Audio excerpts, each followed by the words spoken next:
எல்லாருக்கும் வணக்கம். நான் அட்சய பாரதி. நான் கதை சொல்லிட்டு இருக்கிற வெப்டனோட நேம் ஆம்னிசன்ட் ரீடர்ஸ் வியூ பாயிண்ட். இந்த வீடியோ பார்ட் 18. ஸோ இதுக்கு முன்னால் உள்ள பார்ட்ஸ் எல்லாம் பார்க்காதவங்க அதெல்லாம் பார்த்துட்டு இந்த வீடியோவை பாருங்க. இந்த ஸ்டோரியோட ரைட்டர்ஸ் சிங் அண்ட் சாங், ஒரு மேரிட் கப்புள். இந்த அழகான ஆர்ட் ஒர்க்ஸ் எல்லாம் ஸ்லீபிசியோடது. இவ்வளோ நாள் பொறுமையாவோ பொறுமை இல்லாமலேயோ வெயிட் பண்ண எல்லாருக்கும் ஒரு பெரிய தேங்க்யூ. வீடியோவை பார்த்து முடிச்சதும் உங்களுக்கே புரியும் ஏன் இவ்வளோ டைம் ஆச்சுன்னு. சேனல் இன்னும் சப்ஸ்கிரைப் பண்ணாதவங்க சப்ஸ்கிரைப் பண்ணிடுங்க. வீடியோ பிடிச்சிருந்ததுன்னா லைக் கமெண்ட் எல்லாம் போட்டு விடுங்க. அப்புறம் போன பார்ட்ல டோக்ஜாவோட ஃபிளாக் பிளாக்கா மாறிடுச்சுன்னு தெரியாம சொல்லிட்டேன். அந்த ஃபிளாக் இன்னுமே பிரவுன் கலர்ல தான் இருக்குது. ஸோ இப்போ ஜுங்யோங் இருக்கிறனால சுங்முரு ஸ்டேஷன்ல இருக்கிற யாருக்குமே எதுவுமே ஆகாதுன்னு டோக்ஜா பார்த்துட்டு இருக்கும் போதே omniscient readers view point level 3 unlock ஆயிடுச்சு. ஸ்கில் இஷ்யூ எல்லாம் சரியாயிடுச்சு. கிங் ஆஃப் நோ கில்லிங்கோட எஃபெக்ட்ஸ் ரெசியூம் ஆகுது. உங்க பாடி சாவ்ல இருந்து மீண்டு வந்துடுச்சு அப்படின்லாம் மெசேஜஸ் வருது. அத்தோட டோக்ஜாவோட பாடி ஃபுல்லா ரெடி ஆகி டோக்ஜாவோட சோலும் மறுபடியும் உள்ள போகுது. உடம்புக்குள்ள வந்ததும் இன்ஹேல் பண்ற காத்து கூட ரொம்ப ஹாட்டா இருக்குது டோக்ஜாக்கு. 4th வால் ஸ்கில் டோக்ஜா செத்து போன ஷாக்கை நல்லிஃபை பண்ண இன்னும் தலை சுத்து லைட்டா இருக்குது. கொஞ்சம் முன்னாலதான் நான் சுங்முரு ஸ்டேஷன்ல ஜுங்யோங் பாடியில இருந்து அவன் எக்ஸ்பீரியன்ஸ் பண்ணதெல்லாம் எக்ஸ்பீரியன்ஸ் பண்ணேன் அப்படின்னு யோசிச்சுட்டு இருக்கும் போதே omniscient readers view point level 3 use பண்ணதுக்கு ஏதோ ரிவார்ட் கிடைக்க போகுது அப்படின்ட்டு மெசேஜ் வருது. எல்லாரும் டோக்ஜாவை பார்த்ததும் டோக்ஜா டோக்ஜா அப்படின்ட்டு கத்துறாங்க. அப்புறம் தான் ஐயோ டிராகன் கிட்ட இருந்து தப்பிக்கணும் அப்படின்ட்டு டோக்ஜா நம்பர் 1 இருக்கிற பிளேட்ஸை தேடிட்டு இருக்கிறாரு. The king of no killing attribute same ஸ்பீஷீஸ்ல இருக்கிற யாரையுமே கொல்லலனா தான் கிடைக்கும். அதே மாதிரி நினைச்ச நேரம்லாம் ரிசரெக்ட் ஆக முடியாது. அதுக்கு கர்மா பாயிண்ட்ஸ் தேவைப்படும். கர்மா பாயிண்ட்ஸ் மனுஷங்க யாரையாவது காப்பாத்துனா டோக்ஜாக்கு கிடைக்கும். ஸோ இப்போ 100 பேரை டோக்ஜா காப்பாத்துனா அவரால் ஒரு தடவை ரிசரெக்ட் ஆக முடியும். ஃபர்ஸ்ட் டைம் யூஸ் பண்ணும்போது ஃப்ரீயாக ஒரு 100 கர்மா பாயிண்ட்ஸ் கொடுப்பாங்க. ஆனால் இந்த ஆட்ரிபியூட்டோட முக்கியமான ரூல், என்ன நடந்தாலும் ஒரு ஹியூமனை கொல்ல கூடாது டோக்ஜா. அப்படி கொன்னுட்டா இந்த ஸ்கில்லை அதுக்கு மேலே யூஸ் பண்ண முடியாது. டோக்ஜா இந்த தடவை நிஜமாவே செத்துருவேன் போலையே அப்படின்ட்டு பயந்துக்கிட்டே ஓட ஹுயிவான் பக்கத்தில் ஒரு நம்பர் 3 பிளேட்டை பார்க்குறாங்க. அதனால அவங்க 3 பேரும் அந்த பிளேட்டுக்கு மாறிட்டு ஹியோன்சோங்க டோக்ஜா கிட்ட அனுப்பி வைக்கிறாங்க. அதனால எப்படியோ எல்லாரும் அந்த டிராகனோட அட்டாக்ல இருந்து தப்பிச்சிட்டாங்க. டோக்ஜா நீ நல்லா தானே இருக்கிற, என் கண்ணை ஒரு நிமிஷம் என்னாலேயே நம்ப முடியல அப்படின்னு ஹியோன்சோங் சொல்ல நல்லா தான் இருக்கிறேன் அப்படின்ட்டு டோக்ஜா சொல்றாரு. நான் போடுறதுக்கு ஏதாவது ட்ரெஸ் இருக்குதான்னு கேட்டா ஹியோன்சோங்க அவரோட ஃபேண்ட்டை கலத்த போறாரு. ஐயோ வேண்டாம்ப்பா அப்படின்ட்டு ஹியோன்சோங்க டோக்ஜா தடுத்து நிறுத்திடுறாரு. இப்போ என் ட்ரெஸ்ஸை விட நான் வச்சிருந்த பொருட்கள் தான் முக்கியம் அப்படின்ட்டு ஃபிளாக் ஸ்வாடெல்லாம் எங்கன்னு பார்த்தா டிராகனோட காலுக்குள்ள கிடக்குது. அப்போ ஷீல்டு போனனால எல்லாரும் டோக்ஜான்னு பாசமாக ஓடி வர ஐயையோ ட்ரெஸ்ஸும் முக்கியம்தான் போல அப்படின்ட்டு வெக்கமாக கீழே உட்காந்துட்டாரு. இந்த அபைசல் பிளாக் ஃப்ளேம் டிராகன் இருக்குதே, அது சொன்னதை நான் சொல்ல விரும்பலை. ஸோ ஹுயிவான் அந்த பால் லீடரோட ராபை டோக்ஜாக்கு போட கொடுக்குறாங்க. நான் எதையும் பார்க்கல கவலைப்படாத அப்படின்னு சொல்கிறாங்க. அதை பார்த்துட்டு fault army leader general disappoint ஆயிட்டாரு. அப்புறம் மறுபடியும் அந்த டிராகன் அட்டாக் பண்ண ட்ரை பண்ண எல்லாரும் என்ன பண்ணலாம் அப்படின்ட்டு டோக்ஜாட்ட கேட்குறாங்க. டோக்ஜா சுற்றி பார்க்கும்போது அந்த டிசிபிள்ஸ் யூஸ் பண்ண ப்ளூ பில்ஸை பார்க்குறாரு. அப்படியே ஓடி போய் அவரோட ஃப்ளாக் ஸ்வாடெல்லாம் எடுத்துட்டு பிளேட்ஸை தேட சொல்ல நம்பர் 5 இருக்கிற ஒரு பிளேட்டை கண்டுபிடிச்சு எல்லாரும் போய் அதில் நிற்கிறாங்க. அந்த டிராகனும் அட்டாக் பண்ணுது. அப்போ அந்த இடத்துக்கு வந்து அந்த மிட் லெவல் டோகேபி பேச தொடங்குது. பாரா இன்னும் நீங்களாம் உயிரோட இருக்கீங்களா, ஆனால் உங்கள் லக்கு ரொம்ப நேரம் நிலைக்காது அப்படின்னு சொல்லவும் ஷீல்டு டீஆக்டிவேட் ஆகுது. டோக்ஜா வேற வழியே இல்லை, நம்ம அது கூட சண்டை போட்டே ஆகணும் அப்படின்னு சொல்றாரு. சொல்லிட்டு என்ன பண்ணலான்னு யோசிக்க தொடங்குறாரு. அந்த டிசிபிள்ஸ் 5 பேரும் வச்சிருந்த ஐஸ் பில்ஸ் கீழே கிடக்குது. இவங்களும் இப்போ 5 பேர் தான் இருக்கிறாங்க. இப்போ எல்லாருமே அது ஆளுக்கு ஒவ்வொன்றுன்னு வச்சு சாப்பிட்டாலும் அந்த டிராகனை டேமேஜ் மட்டும்தான் பண்ண முடியும். ஆனால் அது நெக்ஸ்ட் அட்டாக்கை பண்ணுறதுக்கு முன்னால் அந்த டிராகனை இவங்க கொன்னே ஆகணும், இல்லைனா இவங்க காலி. டோக்ஜா எல்லாரையுமே அந்த ப்ளூ பில்ஸை போய் எடுக்க சொல்கிறாரு. எல்லாரும் டோக்ஜா சொன்ன மாதிரியே ஆளுக்கு ஒவ்வொரு பில்லை எடுக்க போகிறாங்க. ஹியோன்சோங் ரொம்ப ஸ்ட்ராங்கானவர், ஆனால் எஜிலிட்டி கம்மி. உய்வானுக்கு அஜிலிட்டி அதிகமாக இருந்தாலும் ஸ்ட்ரென்த்து ரொம்ப கம்மி. டோக்ஜா 4100 காயின் செலவு பண்ணி மன்னாவை லெவல் 16ல் இருந்து 25க்கு கொண்டு போகிறாரு. அப்படியே அந்த ஐஸ் பில்லை வாயில் போட்டுட்டு மறுபடியும் யோசிக்க தொடங்குறாரு.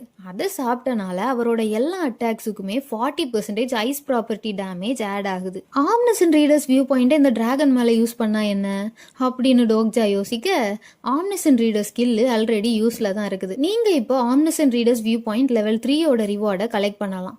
நீங்கள் ஃபர்ஸ்ட் பர்சன் மெயின் கேரக்டர் வியூ பாயிண்ட்டை எக்ஸ்பீரியன்ஸ் பண்ணியிருக்கீங்க. நீங்கள் அந்த ஸ்கில்லை யூஸ் பண்ண கேரக்டரோட ஒரு ஸ்கில்லை இப்போ சொந்தமாக்கிக்கலாம் அப்படின்னு மெசேஜ் வருது. எது, எனக்கு ஜுங்யோங்கோட ஒரு ஸ்கில்லு கிடைக்க போகுதா அப்படின்னு ஜுங்யோங்குக்கு இருக்கிற ஸ்ட்ராங்கான ஸ்கில்ஸ் எல்லாம் பற்றி யோசிக்க பின்னால் வர்ற டிராகனை டோக்ஜா மறந்துட்டாரு. அப்போ திட்டிக்கிட்டே ஹுய்வான் வந்து கரெக்டாக காப்பாற்றுறாங்க. அப்போ டோக்ஜா செலக்ட் பண்ணுறதுக்கு 3 ஸ்கில்ஸ் சாய்ஸாக கிடைக்குது. கோல்ட் ரெசிஸ்டன்ஸ், ஃபயர் ரெசிஸ்டன்ஸ் இல்லை லைட் டிடெக்ஷன். இது 3த்துல ஒரு ஸ்கில்லை டோக்ஜா செலக்ட் பண்ணி சொந்தமாக்கிக்கலாம்.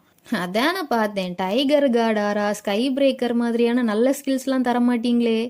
லைட் டிடெக்ஷன் தான் எனக்கு வேணும், ஆனால் இப்போ ஃபயர் ரெசிஸ்டன்ஸ் தான் யூஸ்ஃபுல்லாக இருக்கும் அப்படின்னு டோக்ஜா என்ன பண்ணலான்னு யோசிச்சுட்டே இருக்கிறாரு. நான் ஒரு ரீடர், நான் ரீட் பண்ணதில் தான் ஆன்சர்ஸ் இருக்கும் அப்படின்னு நல்லா யோசிச்சுட்டு கோல்ட் ரெசிஸ்டன்ஸை செலக்ட் பண்ணுறாரு. அப்புறம் எல்லார்ட்ட இருந்துமே அந்த ஐஸ் பில்ஸை வாங்கி டோக்ஜாவே சாப்பிட்றாரு. அதை சாப்பிட்டதும் ஹார்ட்டை ஸ்டாப் பண்ணுற அளவுக்கு ஒரு கோல்டு பாடி ஃபுல்லாக பரவுது. கோல்ட் ரெசிஸ்டன்ஸ் மட்டும் இல்லைன்னா டோக்ஜா இப்போ அவ்வளோதான். அத்தோட எல்லாரையுமே பின்னால் போக சொல்லிட்டு பிளேட் ஆஃப் ஃபேத்தோட டார்க் ப்ராப்பர்ட்டியை யூஸ் பண்ணுறாரு டோக்ஜா. அது கூட இந்த ஐஸ் பில்ஸோட ஐஸ் ப்ராப்பர்ட்டியும் ஆட் ஆகுது. அப்புறம் அது கூடவே ஸ்வாட் சாங் ஸ்டிக்மாவையும் யூஸ் பண்ற மாதிரி ஏதாவது சென்டென்ஸ் வந்தா நல்லா இருக்கும் அப்படின்ட்டு டோக்ஜா பாக்குறாரு. இப்போ இந்த பவர் எப்படின்னா, வார் டைம்ல நேவல் வார்ஃபேர் கார்டு எழுதுன அவரோட டைரியில உள்ள ஒவ்வொரு சென்டென்ஸ் ரேண்டமா ஏதாவது ஒன்று இந்த ஸ்வாடுக்கு பவர் கொடுக்கும். அது நான் நல்லா தூங்குனேன் அப்படின்னு ஏதாவது யூஸே இல்லாத சென்டென்ஸாகவும் இருக்கலாம், இல்லைனா ஜுங்கியும் கூட சினிமா டஞ்சன்ல சண்டை போடும்போது வந்த மாதிரி நல்ல சென்டென்ஸாகவும் இருக்கலாம். இப்போ என்ன சென்டென்ஸ் வருதுன்னா, ஒரு தெய்வீக உருவம் ராத்திரி தோன்றி சொல்லிச்சு, நீ இதை பண்ணுனா ஜெயிப்ப, ஆனால் நீ அதை பண்ணா ஜெயிப்ப அப்படின்னு. இதுக்கு என்ன மீனிங்லாம் தெரியல, பட் இந்த சென்டென்ஸ் டோக்ஜாக்கு யூஸ் ஆகுது. இதோட பவரால அந்த டிராகனோட வீக் ஸ்பாட்ஸ் எல்லாம் ரெட் கலரா மினுங்குது. நேவல் வார்ஃபேர் கார்டும் டோக்ஜா ஜெயிக்கணும் அப்படின்ட்டு வாழ்த்துறாரு. எல்லா ஸ்கில்ஸும் யூஸ் பண்ணி டோக்ஜா நேராக அந்த வீக் ஸ்பாட்ல போய் அட்டாக் பண்றாரு. ஆனா ஃபர்ஸ்ட் அட்டாக் அதுக்கு கொஞ்சம் டேமேஜ் கொடுக்குது, அவ்வளோதான். அது அடுத்த அட்டாக்குக்கு ரெடியாக டோக்ஜா எப்படியாவது இந்த அட்டாக்கை பண்றதுக்கு முன்னால் இதோட கதையை முடிக்கணும் அப்படின்ட்டு பாக்குறாரு. ஏன்னா போன ரவுண்ட்ல ஒரே ஒரு பிளேட் தான் வந்துச்சு, அதுல நம்பர் 5 இருந்தனால இவங்க எல்லாருமே தப்பிச்சிட்டாங்க. இந்த தடவை வரப்போற பிளேட்ல ஒரு நம்பர் முன்ன பின்ன இருந்தா கூட கஷ்டம், சொல்ல முடியாது, பிளேட்டு வராம கூட போகலாம். ஸோ டோக்ஜா மறுபடியும் அதை அந்த வீக் ஸ்பாட்ல போய் அட்டாக் பண்ண ட்ரை பண்றாரு.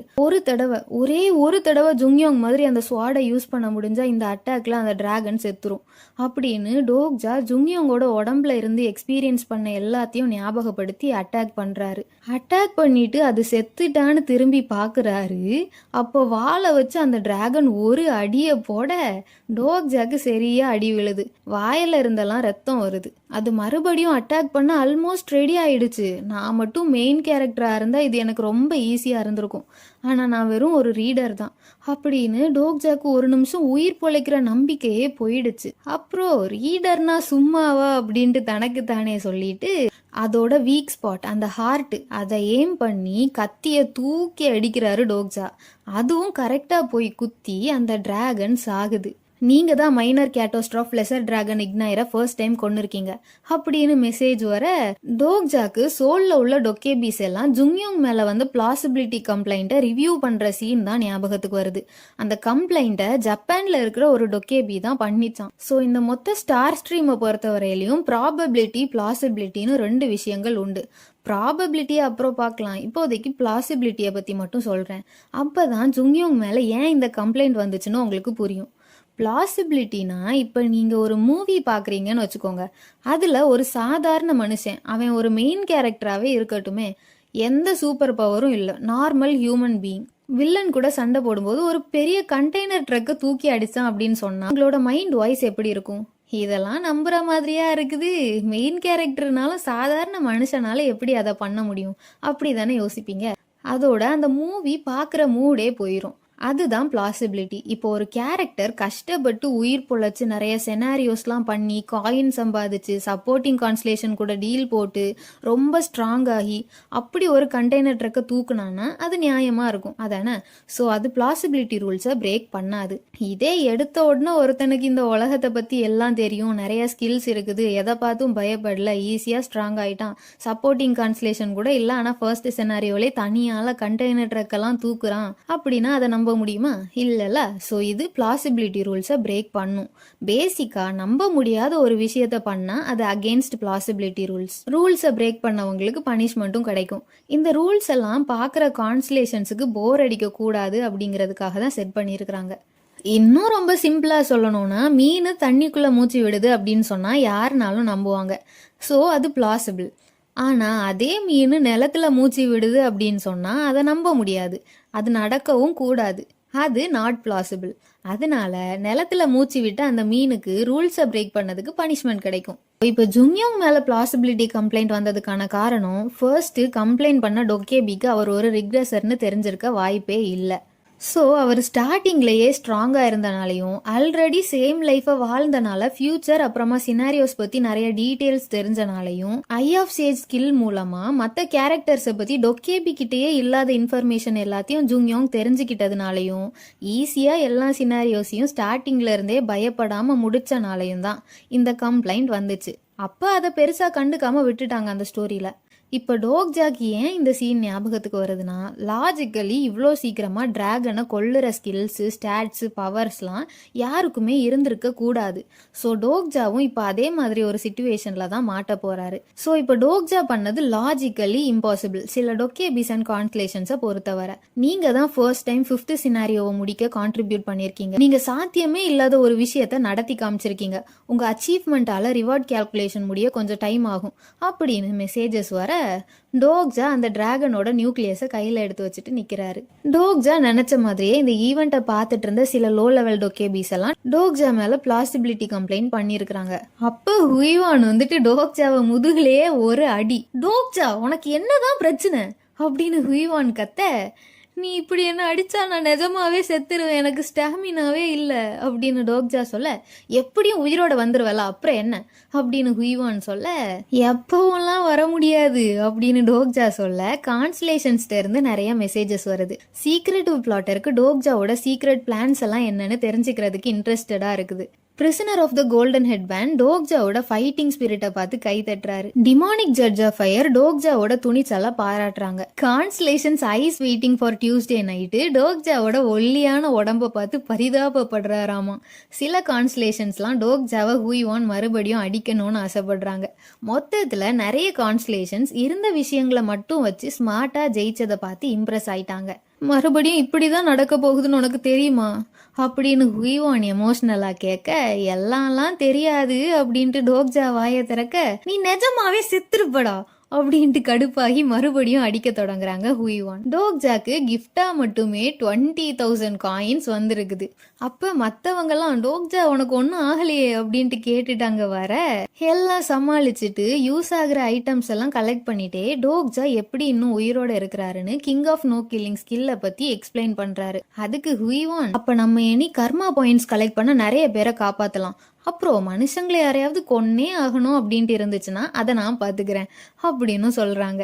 எல்லாம் கேட்டுட்டு ஹியான்சாங், பாரா நிஜமாவே எல்லா விதமான எபிலிட்டிஸும் இந்த உலகத்துல இருக்குது, இது ஏதோ நம்ம ஒரு ஃபேண்டசி நாவலுக்குள்ள இருக்கிற மாதிரியே இருக்குது அப்படின்னு அவரு சொல்ல, மின்சோபும் சொங்குக்கும் இது நிஜமாவே நாவல் தாண்டா அப்படிங்கிற மாதிரி பாக்குறாங்க.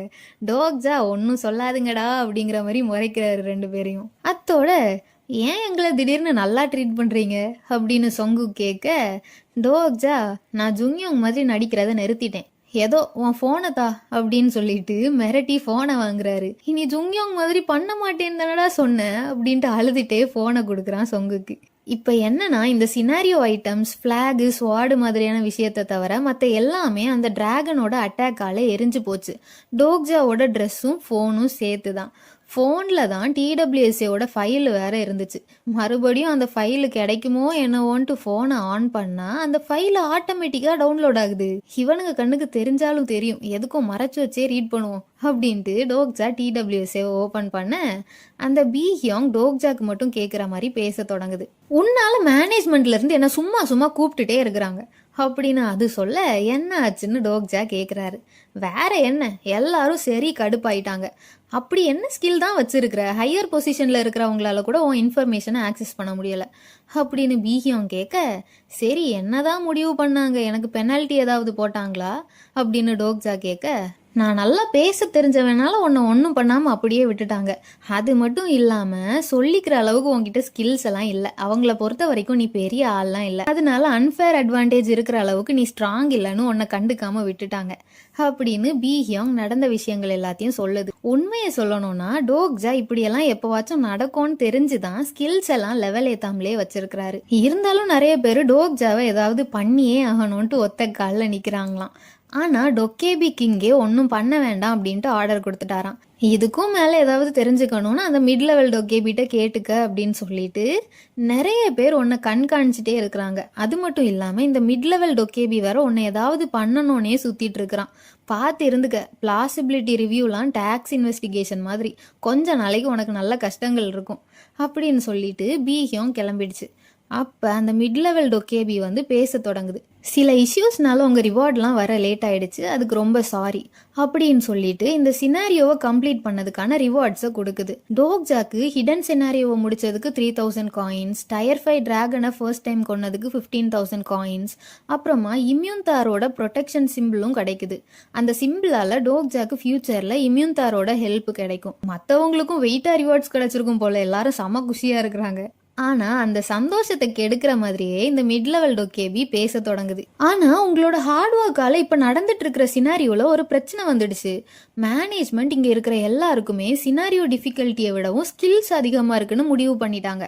ஸோ நான் இந்த ஏரியாவில் உள்ள சினாரியோட டிஃபிகல்ட்டி லெவலை அதிகப்படுத்தலான்னு முடிவு பண்ணிட்டேன் அப்படின்னு சொல்லிட்டு எப்பவும் போல சொடக்கு விட 10 நாளில் டார்கெட் ஸ்டேஷனை கேப்சர் பண்ணணும்னு இருந்த டைம் லிமிட்டு 48 மணி நேரமாக குறைஞ்சிடுச்சு.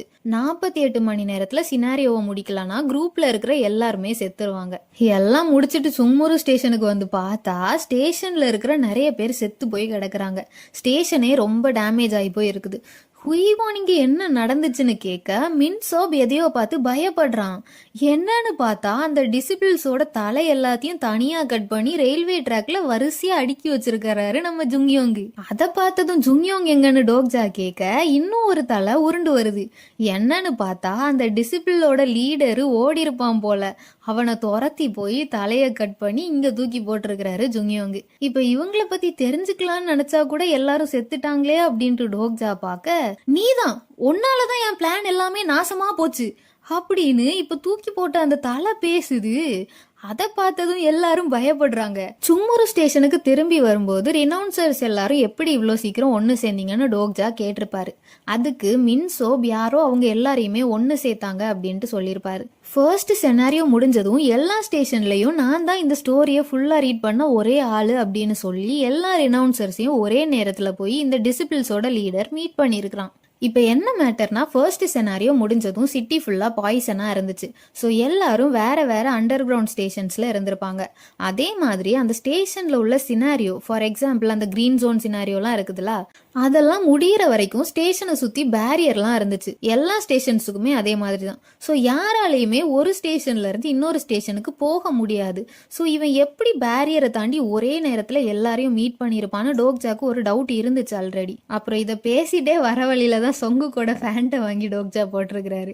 இப்ப கூட அந்த தலை பேசுது. அதே மாதிரி அந்த தலையில இருந்து ஒரு சொட்டு ரத்தம் கூட வரல. என்னடா இதுன்னு டோக்ஜா கீழே இறங்க, ஆனா நீ பெரிய ஆள் தான், ஜுங்யோங்க மாதிரி நடிச்சது மட்டும் இல்லாம டிசிபிள்ஸ் எல்லாரையும் கொன்னு அவங்க டிராகனையும் திருடிட்ட, யாரு நீ அப்படின்னு டிசிபிள்ஸ் தலையோட தலை கேட்க, நடந்ததெல்லாம் வச்சு கூட்டி கழிச்சு டோக்ஜா இது அவதார் ஸ்கில்னு கண்டுபிடிக்கிறாரு. ஒரு சிலருக்கு மட்டும்தான் இந்த அபிலிட்டி கிடைக்கும். ஒன்று அவங்க ஏதாவது கிரியேட்டிவிட்டியை டிபெண்ட் பண்ண ஜாப்ல வேலை பார்த்தவங்களா இருக்கணும், இல்லைன்னா அவங்க ரொம்ப ஸ்ட்ரெஸ்ஃபுல்லான வேலையை பார்த்து டிஸ்அசோசியேட்டிவ் ஐடென்டிட்டி டிசார்டர் இருந்தவங்களா இருக்கணும். ஆனால் இவனை பார்த்தா ஸ்ட்ரெஸ்ல பைத்தியம் பிடிச்சவன் மாதிரி இல்லை. ஸோ நீ ஒரு ஆத்தரா அப்படின்னு டோக்ஜா கேட்க அந்த தலை ஒரு செகண்டுக்கு ஷாக் ஆகுது. ஏன்னா ஆத்தர்ஸ்க்கு தான் மோஸ்டா இந்த ஸ்கில் இருக்கும். அதே மாதிரி அவன் பண்ணதெல்லாம் வச்சு பார்க்கும்போது அவன் ஆத்தரா இருக்க நிறைய வாய்ப்புகள் இருக்குது.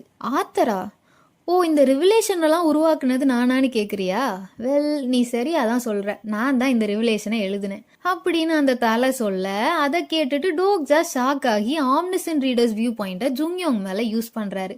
ஏன்னா ஜுங்யோங் டோக்ஜா நினைச்ச மாதிரியே லை டிடெக்ஷன் ஸ்கில்ல யூஸ் பண்ணிட்டு தான் இருக்கிறாரு. ஆமா, நான் தான் அந்த ரிவிலேஷனை எழுதினேன். அப்புறம் என்கிட்ட மட்டும்தான் அந்த ரிவிலேஷன் இருக்குது அப்படின்னு அந்த தலை சொல்லுது. அது உண்மைன்னு வேற ஜுங்யோங்கோட லை டிடெக்ஷன் ஸ்கில் சொல்லுது. அதனால இவன் கிட்ட ஃபைல் இருக்குதா அப்படின்ட்டு டோக்ஜா ஷாக் ஆகி, ஒருவேளை இவன் தான் TWSஓட ஆத்தரா இருக்குமோ அப்படின்னு யோசிச்சுட்டே, சரி இன்னும் நிறைய க்ளூஸ் வேணும் அப்படின்ட்டு மறுபடியும் பேச தொடங்குறாரு. நீ சொல்ற இந்த ரிவிலேஷன்னா என்ன அப்படின்னு கேட்க, உனக்கு தெரிஞ்சிருக்குமே, நடக்க போறதெல்லாம் சொல்ற ஒரு பெரிய கதை அப்படின்னு அவன் சொல்ல, ஜுங்யோங்கோட லை டிடெக்ஷன் ஸ்கில் அது பார்ஷியலா ட்ரூன்னு சொல்லுது. சரி, இப்ப நான் கேக்குறேன், உனக்கு எப்படி என் பிளான்ஸை பத்தி தெரியும்? நீயும் ஒரு ப்ராஃபிட்டா அப்படின்னு அவன் கேட்க, நீ தானே ரிவிலேஷன் எழுதுனேன்னு சொன்ன, உனக்கு தெரியாதா அப்படின்னு பதிலுக்கு டோக்ஜா கேட்க, அவன் எதையோ சொல்லி சமாளிக்கிறான். டோக்ஜாவும் இவன் உண்மையான ஆத்தரா இருந்தா நான் தான் ஒரே ஒரு ரீடர்னு இவனுக்கு தெரிஞ்சிருக்கும், அதனால இவன் TWSஓட ஆத்தரா இருக்க வாய்ப்பே இல்லை அப்படின்னு முடிவு பண்றாரு. ஆனா நான் கொஞ்சம் கூட இதை எதிர்பார்க்கவே இல்லை. நான் கூட அந்த சோடேமோன் ஜெயில இருக்கிற அந்த லேடி தான் லாஸ்ட் டிசிப்ளா இருப்பாங்கன்னு நினைச்சேன். ஒன்ன மாதிரி ஒருத்தன் இருப்பான்னு கொஞ்சம் கூட எதிர்பார்க்கல அப்படின்னு அவன் சொல்ல, டோக்ஜா சோடேமோன் ஜெயில மென்ஷன் பண்ணதும் ஷாக் ஆகுறாரு. ஓ, உனக்கு தெரியாது போல. நம்ம வேணா ஒரு டீல் போடலாம். நீ யாருன்னு சொன்னா நான் உனக்கு யூஸ்ஃபுல் ஆகிற சில இன்ஃபர்மேஷன்லாம் தரேன் அப்படின்னு அவன் சொல்ல, எனக்கு யூஸ் ஆகுற மாதிரி எல்லாம் உன்கிட்ட எந்த இன்ஃபர்மேஷனும் இருக்கும்னு எனக்கு தோணல அப்படின்னு டோக்ஜா சொல்ல, ஒரு தடவை என்னை விட ஸ்மார்ட்டா யோசிச்சனால மனசுல பெரிய இவன்னு நினைப்போ, இது என்னோட உண்மையான உடம்பு இல்ல, நான் மட்டும் ஏன் அப்படின்னு அவன் புலம்பிக்கிட்டே இருக்க, அவனை பேச விடாம டோக்ஜா பேசிட்டே எந்திக்கிறாரு. எனக்கு ஃபியூச்சரை பத்தி தெரியும், உனக்கு தெரிஞ்சதை விடவும் நிறையாவே தெரியும் அப்படின்னு சொல்ல அவன் ஷாக் ஆகுறான்.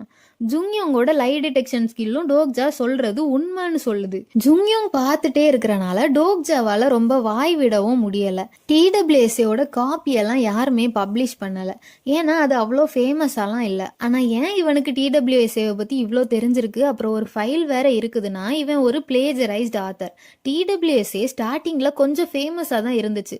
அப்பவே கொஞ்சம் கொஞ்சம் நேம்ஸ் கேரக்டர்ஸ்லாம் சேஞ்ச் பண்ணி வேற ஸ்டோரியில இருக்கிறதெல்லாம் கொஞ்சம் ஆட் பண்ணி ஸ்டோரியா எழுதுனா ஒரு ஆத்தர். மற்றவங்களோட ஒர்க்கெல்லாம் காப்பி பண்றது உனக்கு ஃபன்னா அப்படின்னு டோக்ஜா டென்ஷன் ஆகி கேட்க, அவன் ஒன்றும் புரியாத மாதிரி நடிக்கிறான். இன்னும் அதை தான் பண்ணிட்டு சுத்திட்டு இருக்கிற ரிவிலேஷன் அப்படின்னு இன்னும் ஏன் இதெல்லாம் பண்ணிட்டு இருக்கிற, ஒரிஜினல் ஆத்தர் எவ்வளோ கஷ்டப்பட்டிருப்பாரு அது இதுன்னு டோக்ஜா டென்ஷன் ஆகி திட்ட எல்லாரும் பார்த்துட்டே நிக்கிறாங்க. இதெல்லாம் கேட்டுட்டு அவன் இது சரிப்பட்டு வராதுன்னு ஜுங்யோங்க பேசி அவனோட டீம்ல சேர்க்க ட்ரை பண்றான். ஜுங்யோங், நான் அப்பவே சொன்ன மாதிரி எனக்கு ரிவிலேஷன் ஃபுல்லா தெரியும், என்னால மட்டும்தான் உன்னை சினாரியோஸோட எண்டுக்கு கூட்டிட்டு போக முடியும். நீயே நல்லா யோசிச்சு பாரு, உன்னால 46 சினாரியோ தனியா முடிக்கவே முடியாது. அதே மாதிரி ஆனா கிராஃப்ட் ஜரதுஸ்திராலாம் உன்னால தனியா தோக்கடிக்கவே முடியாது. யோசி ஜுங்யோங், யோசி, நீ ஏன் கூட சேர்ந்துக்கிட்டா உனக்கு தான் நல்லது அப்படின்னு டைலாக் மேல டைலாகா டோக்ஜா ஃபர்ஸ்ட் டைம் ஜுங்யோங் கிட்ட பேசின மாதிரியே பேச, நான் இதுக்கு முன்னாடி இந்த ரிவிலேஷன்லாம் பத்தி கேள்விப்பட்டதே இல்லை அப்படின்னு ஜுங்யோங் சொல்ல, அது ஒரு ப்ராஃபசி, நீ ஆட்ரிபியூட்ஸை பார்த்தா உனக்கே தெரியும், ரிவிலேஷனை தெரிஞ்ச ஒரே ஆள் நான் மட்டும்தான் அப்படின்னு அவன் சொல்ல, ஜுங்யோங்கும் ஐ ஆஃப் சேஜ் ஸ்கில்ல யூஸ் பண்றாரு. டோக்ஜா ஆம்னிசன் ரீடர் ஸ்கில்ல யூஸ் பண்ணி மைண்டை ரீட் பண்ணலான்னு பார்த்தா நீங்க ரொம்ப டயர்டா இருக்கிறனால அதை யூஸ் பண்ண முடியாதுன்னு மெசேஜ் வருது. இப்பவா டயர்டா இருக்கணும் அப்படின்னு டோக்ஜா கடுப்பாக, அவனை கொன்னுரு, உனக்கு ஏற்கனவே தெரிஞ்சிருக்கும் அவன் ரொம்ப ஆபத்தானவன், உன்ன மாதிரி நடிச்சது மட்டும் இல்லாம ஃபியூச்சர் ஈவெண்ட்ஸ் எல்லாத்தையுமே மாத்திட்டான் அப்படின்னு ஃபர்ஸ்ட் டிசிபிள் ஜுங்யோங் கிட்ட கம்ப்ளைண்ட் பண்ண, நீ மட்டும் என்ன பண்ணிட்டு இருக்கிறியா அப்படின்னு டோக்ஜா சொல்ல, ஃபர்ஸ்ட் டிசிபிள் பேசிக்கிட்டே இருக்கிறான். அப்ப ஒருத்தன் என்னடானா நான் ப்ராஃபிட்னு சொல்லிட்டு சுத்திட்டு இருக்கிறான், இன்னொருத்தன் என்னடானா ரிவிலேட்டர்னு சொல்றான் அப்படின்னு சொல்லிட்டு நேரா போய் ஜுங்யோங் அவரோட காலை ஃபர்ஸ்ட் டிசிபிளோட தலை மேல வச்சுட்டு, உனக்கு நிஜமாவே ஃபியூச்சர் தெரியும்னா என் கேள்விக்கு பதில் சொல்லு அப்படின்னு சொல்லிட்டு கத்திய டோக்ஜாவோட கழுத்துல வச்சுட்டு, இதுதான் என் கேள்வி, நான் இவனை இங்கேயே இப்பவே கொல்லுவனா கொல்ல மாட்டனா அப்படின்னு ஜுங்யோங் கேட்க, ஹுயிவான் டென்ஷன் ஆகி ஜுங்யோங்க அட்டாக் பண்ண ரெடியாக, இவன் வேற மறுபடியும் தொடங்கிட்டான், இவனுக்கு கேட்கறதுக்கு வேற கேள்வியே கிடையாது அப்படின்ட்டு மனசுல நினைச்சிட்டே டோக்ஜா கையை தூக்கிட்டு நிக்க, உனக்கு நிஜமாவே ஃபியூச்சர்ல என்ன நடக்கும்னு தெரிஞ்சா நான் என்ன பண்ண போறேன்னு உனக்கு தெரியும்ல, சொல்லு அப்படின்னு ஜுங்கியோங் சொல்ல, நீ அவனை கொல்லதான் போற, நீ அதை தான் பண்ணணும், உடனே கொல்லு உடனே கொல்லு அப்படின்னு ஃபர்ஸ்ட் டிசிபிள் கத்த தலையை மிதிச்சு தூள் தூளா ஆக்கிட்டு, வெறும் வாய் தான் அப்படின்னு சொல்லிட்டு கத்திய உள்ள வச்சுட்டு கிளம்புறாரு ஜுங்கியோங்கு. டேய் எங்கடா போற, ஜிஹியவை இப்படியே விட்டுட்டு போக போறியா அப்படின்னு டோக்ஜா கேட்க, ஃபியூச்சர் மாறினால நான் என் பிளானையும் மாத்த போறேன் அப்படின்னு ஜுங்கியோங் சொல்ல, எதுனாலும் நம்ம சேர்ந்து பண்ணலாம், என்னால உனக்கு ஹெல்ப் பண்ண முடியும் அப்படின்னு டோக்ஜா பதிலுக்கு சொல்ல, நீ எனக்கு ஹெல்ப் பண்ணதுக்கு பதிலாக தான் உனக்கு ஹெல்ப் பண்ணிட்டேன், அதனாலதான் உன் ஃபிளாகையும் எடுக்காம விடுறேன் அப்படின்னு ஜுங்கியோங் மிரட்ட, ஓ அப்படியா, நான் உன்னை என் குரூப்ல இருந்து ரிமூவ் பண்றது வரைக்கும் நீ எங்கேயுமே போக முடியாது, பனிஷ்மெண்ட் வேணுமா அப்படின்னு டோக்ஜா கேட்க, ஆஸ் எ லீடரா நீங்க பனிஷ் ஸ்கில்லை யூஸ் பண்ணி உங்க குரூப் மெம்பரை கொல்லவோ இல்ல பனிஷ்மெண்ட் கொடுக்கவோ முடியும் அப்படின்னு மெசேஜ் வருது. நீ என்ன பிளான் பண்றன்னு எனக்கு தெரியும், நீ ஜங்குக்கு போய் செனாரியோல பார்ட்டிசிபேட் பண்ணலான்னு நினைக்கிற, கிங்ஸ் பாத்ல பார்ட்டிசிபேட் பண்ணி பிளாக் ஃபிளாக ஜெயிக்கலான்னு பாக்குற, அதானே, நான் ஹெல்ப் பண்றேன் அப்படின்னு டோக்ஜா கையை தூக்கிட்டு சொல்ல, ஒருவேளை உன் ஃபிளாகை எடுத்தா சீக்கிரம் வேலை முடிஞ்சிரும் அப்படின்னு ஜுங்கியோங் மிரட்ட, ட்ரை பண்ணு, எது ஃபாஸ்டா இருக்கும்னு நினைக்கிறோம், உன் கத்தியா இல்லை என் நாக்கா அப்படின்னு டோக்ஜா பதிலுக்கு மிரட்ட, நீங்க பனிஷ் ஸ்கில்ல ஜுங்கியோங் மேல யூஸ் பண்ணணும்னு நினைக்கிறீங்களா அப்படின்ட்டு மெசேஜ் வருது. அப்புறம் மாறி மாறி முறைச்சிட்டு, நீ ஜங்குக்கு போக வேண்டாம், நம்ம நார்த்துக்கு போவோம், டிரன் கிங்கோட டெரிட்டரி அப்புறமா ஃபிளாகை எடுக்க நான் ஹெல்ப் பண்றேன் அப்படின்னு டோக்ஜா சொல்ல, என்னால அதை தனியாவே பண்ண முடியும் அப்படின்னு ஜுங்கியோங் சொல்ல, இன்னும் 48 மணி நேரம் தான் இருக்குது, உன்னால அதுக்கு முன்னாடி 20 ஸ்டேஷனை ஆக்கிபை பண்ணி பிளாக் ஃபிளாகும் அப்டேன் பண்ண முடியும்னு நினைக்கிறியா அப்படின்னு டோக்ஜா கேட்க, ஜுங்கியோங் ஒண்ணுமே சொல்லல. அப்புறம் நார்த்துக்கு போனா உன் ஃபேமிலிக்கும் ஹெல்ப் பண்ணலாம், அவங்கள அப்படியே விட்டுலான்னு முடிவு பண்ணலையே அப்படின்னு டோக்ஜா கேட்டதும் ஜுங்கியோங் கடுப்பாகி கத்திய எடுக்க போக, டென்ஷன் ஆகாத ப்ரோ, நான் உனக்கு ஹெல்ப் பண்ண தான் ட்ரை பண்றேன், நிஜமா அப்படின்னு டோக்ஜா சொல்ல, யாரும் காரணம் இல்லாம இப்படி எல்லாம் பண்ண மாட்டாங்க, என்கிட்ட இருந்து உனக்கு என்ன வேணும் அப்படின்னு ஜுங்கியோங் கேட்க, 2 பேரும் பேசி முடிச்சு முழுசா வந்து சேர்ந்துருவாங்களான்னு ஹுயிவானும் மத்தவங்களும் டென்ஷன் ஆகுறாங்க 2 பேரும் பேசுறத பார்த்து.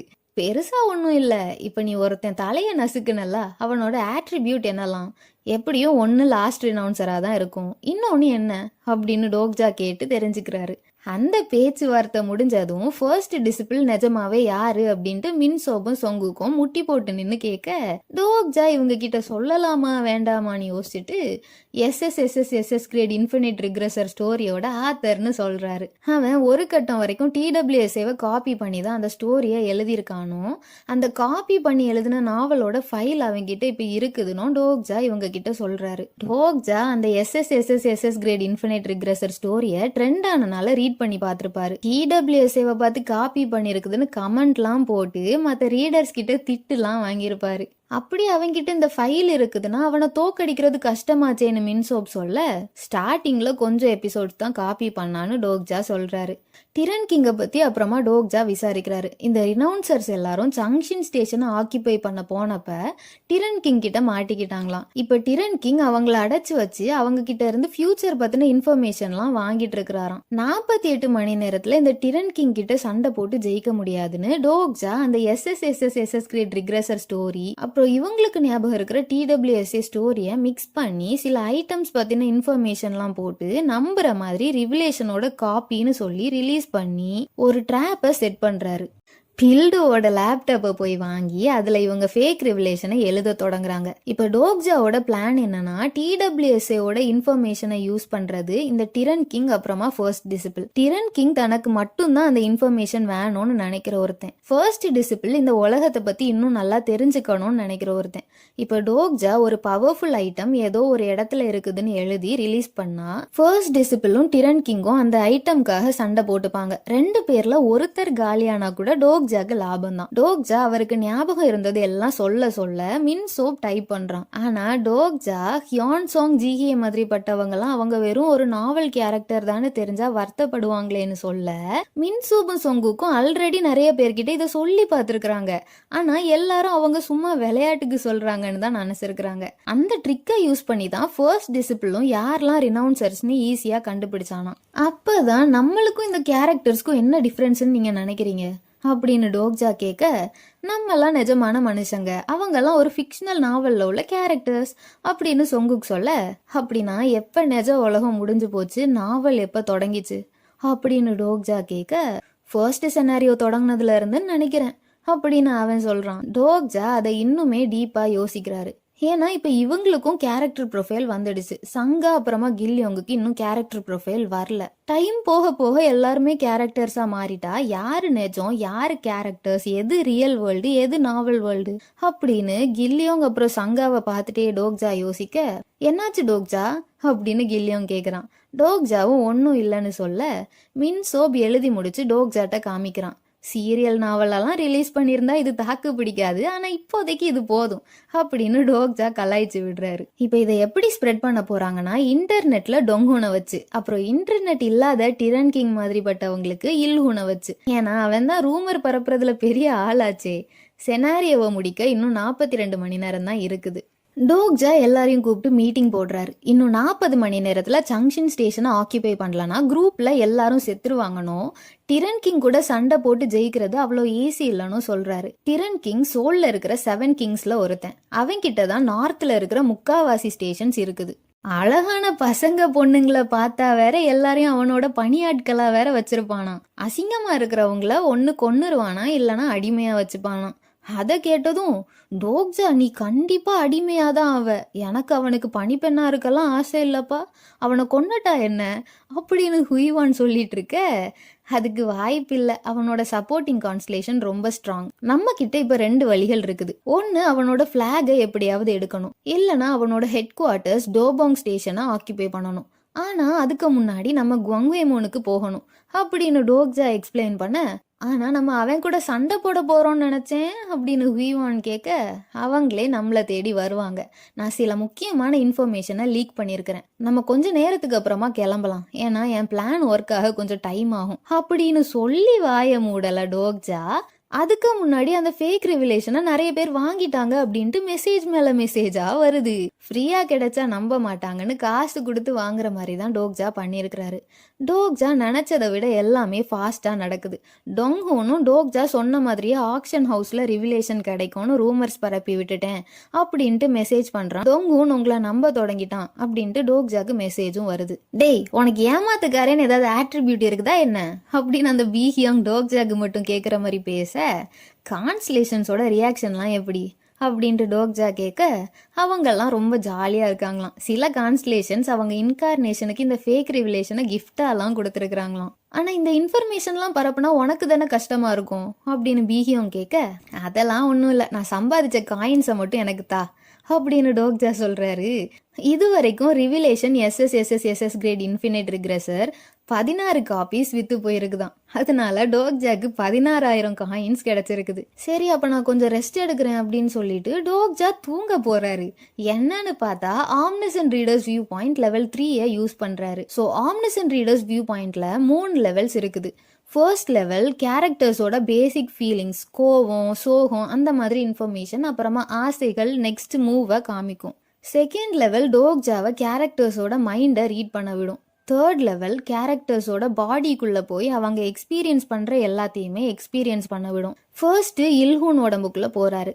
அவன் டிரன் கிங்கோட ஸ்டேஷன்ல இருக்கிறான். சொன்ன மாதிரியே ரூமர்ஸ் பரப்பிட்டானான். இப்போ லெவல் 3 ஆக்டிவேட் பண்ணுற கண்டிஷன் என்னலான்னா, டோக்ஜாவோட கான்ஷியஸ்னஸ் அன்ஸ்டேபிளாக இருக்கணும். அப்புறம் டோக்ஜா அந்த கேரக்டரை பற்றி யோசிக்கணும், அந்த கேரக்டரும் டோக்ஜாவை பற்றி யோசிக்கணும். ஸோ இப்போ டோக்ஜா தூங்குறனால அவரோட கான்ஷியஸ்னஸ் அன்ஸ்டேபிளாக இருக்குது. இல்ஹூன் டோக்ஜாவை பற்றி நினைக்கிறான், டோக்ஜாவும் இல்ஹூனை பற்றி நினைக்கிறாரு. இல்ஹூன் அவங்க சீக்கிரமாக கிளம்பிடுவாங்க அப்படின்ட்டு டோக்ஜாவை மனசில் நினச்சிட்டே அவருக்கு கேட்குதோ என்னவோன்னு புலம்பிக்கிட்டே சொல்கிறான். அந்த டிரன் கிங்கோட ஆளுங்களும் அவங்கிட்ட அந்த ரிவிலேஷனை பற்றி சொல்கிறாங்க. அதில் மென்ஷன் பண்ண ஹிடன் ஐட்டம்ஸ்லாம் செக் பண்ணி பார்த்துட்டு இன்ஃபர்மேஷன் கரெக்டாக இருக்குதுன்னு கன்ஃபார்மும் பண்ணிட்டாங்களாம். அதை கேட்டதும் வாங்க குவங்ஹேமோனுக்கு போகலாம் அப்படின்ட்டு டிரன் கிங் கிளம்புறாரு. அடுத்து மின்சோப் மேலே அந்த ஸ்கில்லை யூஸ் பண்ணுறாரு டோக்ஜா. மின்சோப் ஆல்ரெடி குவங்ஹேமோன்ல ஒரு பெரிய பில்டிங் மேலே நின்று யாரெல்லாம் வராங்க போகிறாங்கன்னு பார்த்துட்டு இருக்கிறான். டோக்ஜா நினச்ச மாதிரியே அந்த ஃபர்ஸ்ட் டிசிபிள் தான் ஃபர்ஸ்ட் வரான். ஏன்னா குவங்ஹேமோன்ல தான் ஒரு முக்கியமான ஹிடன் ஐட்டம் இருக்குது. அவன் மட்டும் இல்லாம இன்னும் நிறைய கிங்ஸ் அங்க வந்திருக்கிறாங்க. அதெல்லாம் பார்த்துட்டு இருக்கும்போது டோக்ஜா திடீர்னு முழிச்சிட்டாரு. ஸோ ஸ்கில் டீஆக்டிவேட் ஆயிடுச்சு. டோக்ஜா முழிச்சதும் தூக்கத்துல அம்மா அம்மான்னு புலம்பிட்டு இருந்த அப்படின்னு கலாய்க்கிறாங்க ஹுயிவானு. டோக்ஜாக்கு அவங்க சொல்றது உண்மையா இல்லை விளையாட்டுக்கு சொல்றாங்களான்னு தெரியாம அம்மாவை ரொம்ப மிஸ் பண்றனா இருக்கும் அப்படின்ட்டு சொல்றாரு. அதுக்கப்புறம் ஹுயிவான் கிட்ட இவங்க கூட குவங்ஹேமோனுக்கு வர வேண்டாம் அப்படின்ட்டு சொல்றாரு. அத்தோட பில்டுவையும் ஹியோன்சாங்கையும் ஸ்டேஷன்ல விட்டுட்டு டோக்ஜா சங்கா, கில்யோங், சொங்குக் அப்புறம் இன்னும் 2 பேரை கூட்டிட்டு போறாரு. எல்லாரும் கூடவும் அதுக்கு முன்னாடி சங்கா ஃப்ரெண்ட் ஆயிட்டாங்க போல. எல்லாரும் அவங்கள வழி அனுப்பியெல்லாம் வைக்கிறாங்க. என்ன ஏன் கூட்டிட்டு போற அப்படின்னு டோக்ஜாட்ட சங்கா கேக்குறாங்க. ஏன்னா சங்காவால மத்தவங்க மாதிரி நல்லா சண்டை போட முடியாது. சங்கா, நான் சும்மா காரணமே இல்லாம யாரையும் கூட்டிட்டு போக மாட்டேன்னு உனக்கே தெரியும் அதானே? இந்த மிஷன்ல நீ பண்ண போறத ஹுயிவானாலேயோ ஹியோன்சாங்காலேயோ பண்ண முடியாது. நீ தான் வேணும். நீ கொரியன் ஹிஸ்டரி படிச்சு சர்டிபிகேட்லாம் வாங்கியிருக்கேன்னு சொன்னதானே அப்படின்னு டோக்ஜா கேட்க சங்காவும் ஆமான்னு சொல்றாங்க. இப்ப சங்காவை எதுக்கு கூட்டிட்டு போறாருன்னா, குவங்ஹேமோனுக்கு போற வழியில அந்த பால் லீடரோட சிலை மாதிரி இன்னும் நிறைய கான்ஸ்டலேஷன்ஸோட நினைவு இடம், அப்புறமா அந்த கொரியன் மியூசியம்லாம் இருக்குது. அதுல நிறைய யூஸ்ஃபுல்லான ஐட்டம்ஸ்லாம் இருக்கிறதுக்கு வாய்ப்பு இருக்குது.